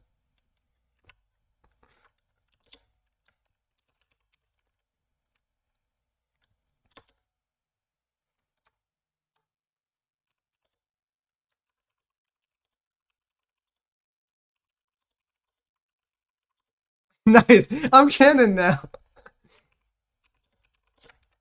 Gotta specify massive hook so he has a chance against Goku.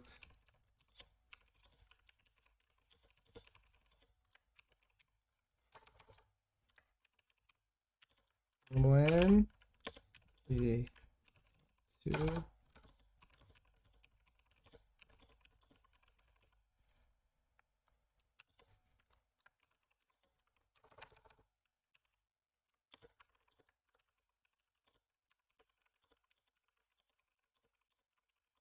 Alrighty.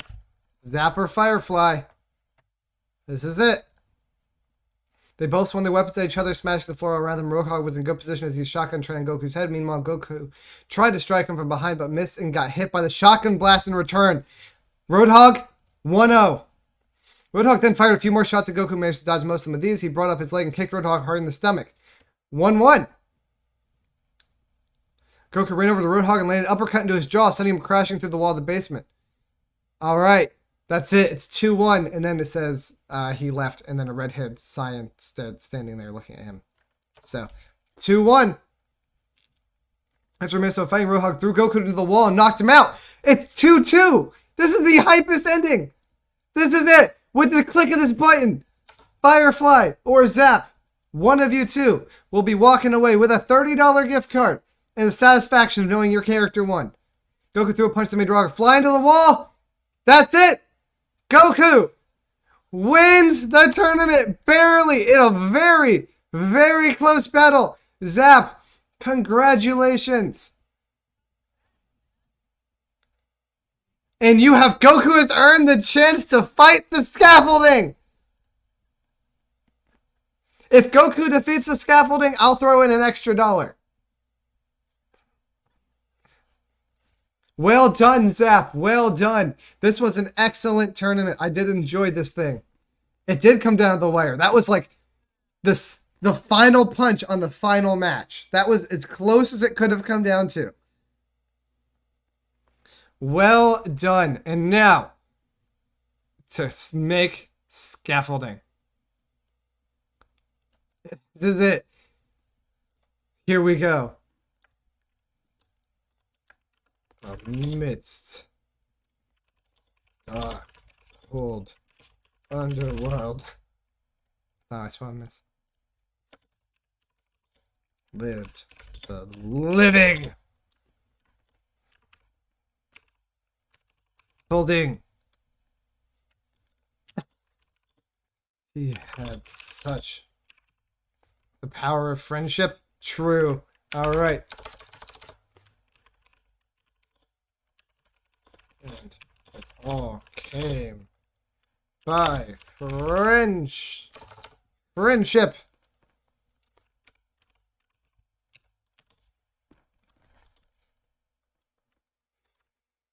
He had every power ever. Goku went down into the underworld and rushed at the living scaffolding.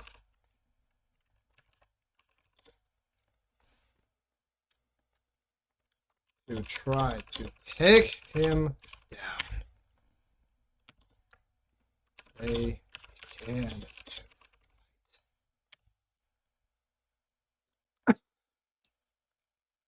You can't connect the shush. That scaffolding's too powerful. I shall kill you, you son of a gun, shouted Goku at the living scaffolding, who was beating him up with his bare hands. You were as weak as your father. The living scaffolding picked up Goku and threw him into the lake of fire.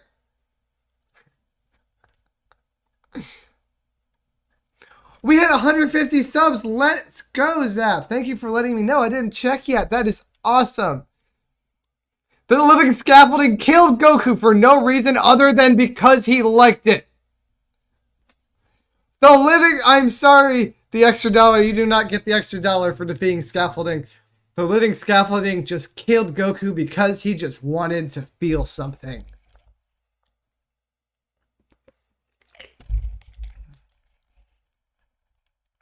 It is true. Scaffolding just... the power of friendship. True, it is too strong. And now, for, as I said, we can do a quick little rap battle segment.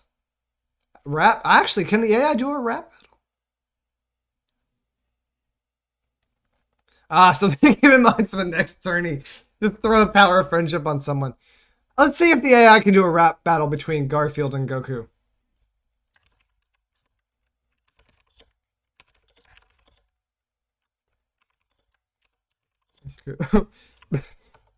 Begin a rap battle.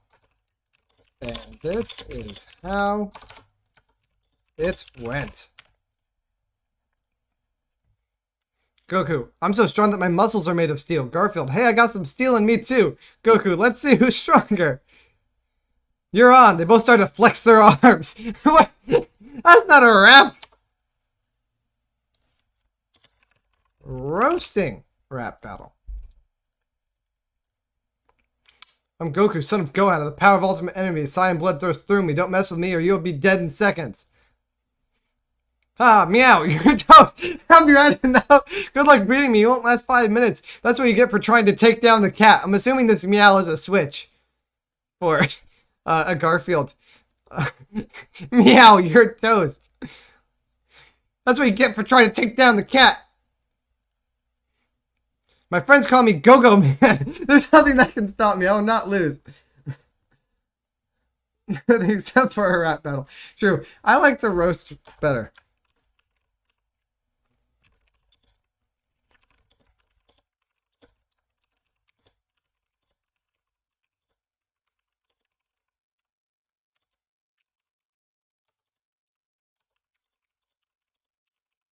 All right.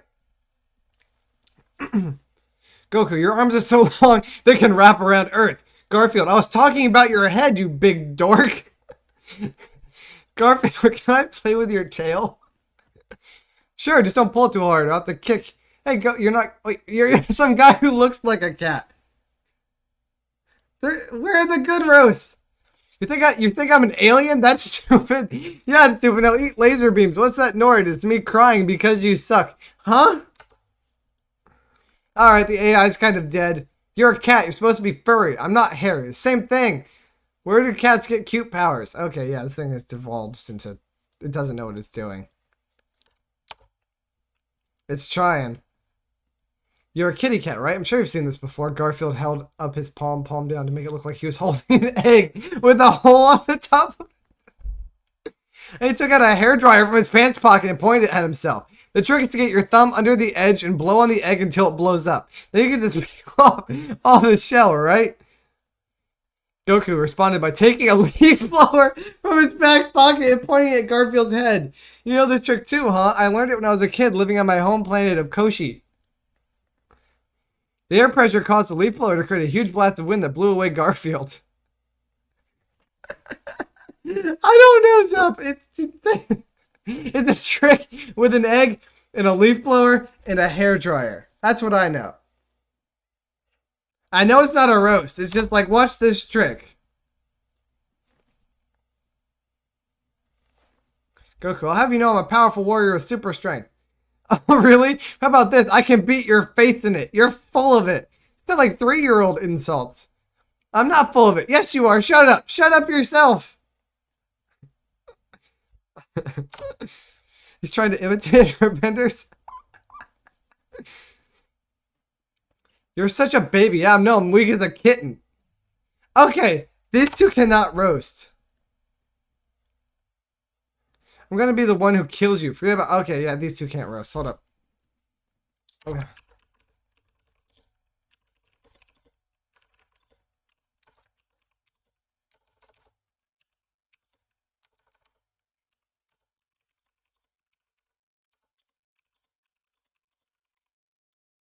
All right, if this doesn't work, I'm just going to end the stream with sadness. Do you want me to do what? You're crazy. I'll never beat that guy. Yeah, nope. Nope. Oh, put them against each other? They're one and the same. Okay, the AI can't figure out it anyway. All right. Well, that was the tournament. Again, congratulations, Zap, for that very close fight with Roadhog. That was a very fun tournament. I loved hosting it. It was incredible. Yes, I did enjoy hosting this. It was incredible. I'm glad it went so well. This gives me more incentive to host another one of these in the future. I have a couple. I do have something I am working on for our next tournament. It is something I have invented. It is called Luck for a Buck. The way that I will have that work is it is a collection of 6 random mini games, and that you just compete in the mini games to get points, and the person with the most points wins. Now, these mini games are so easy. All you have to do is watch the stream, because they are things such as a little bit of a sneak peek at a new one I'm inventing. The game will be, I go on Amazon and I find random reviews. I then take out those reviews and put them in a random spreadsheet. I then have the people guess what the item was from the review. All the mini games will be luck based. So if that sounds interesting to you, let us know in the comments down below and everything, and I'm considering doing that next. But again, thank you guys so much. I absolutely loved hosting this tournament, and I really hope I can do it again soon. And just as a reminder, we stream on Fridays, Saturdays, and Mondays. So we'll see you again next Monday, where I think Brandon and Tim are going to be talking about something. I don't know what. So I hope you all have an amazing night, and thank you so much for joining us. Yeah, I can see far away from where I've been. He says I see a potential. I see a potential in my eyes. I see a potential. I never lost sight of the reason why you're alive. You're alive. You're alive. We sing Jesus.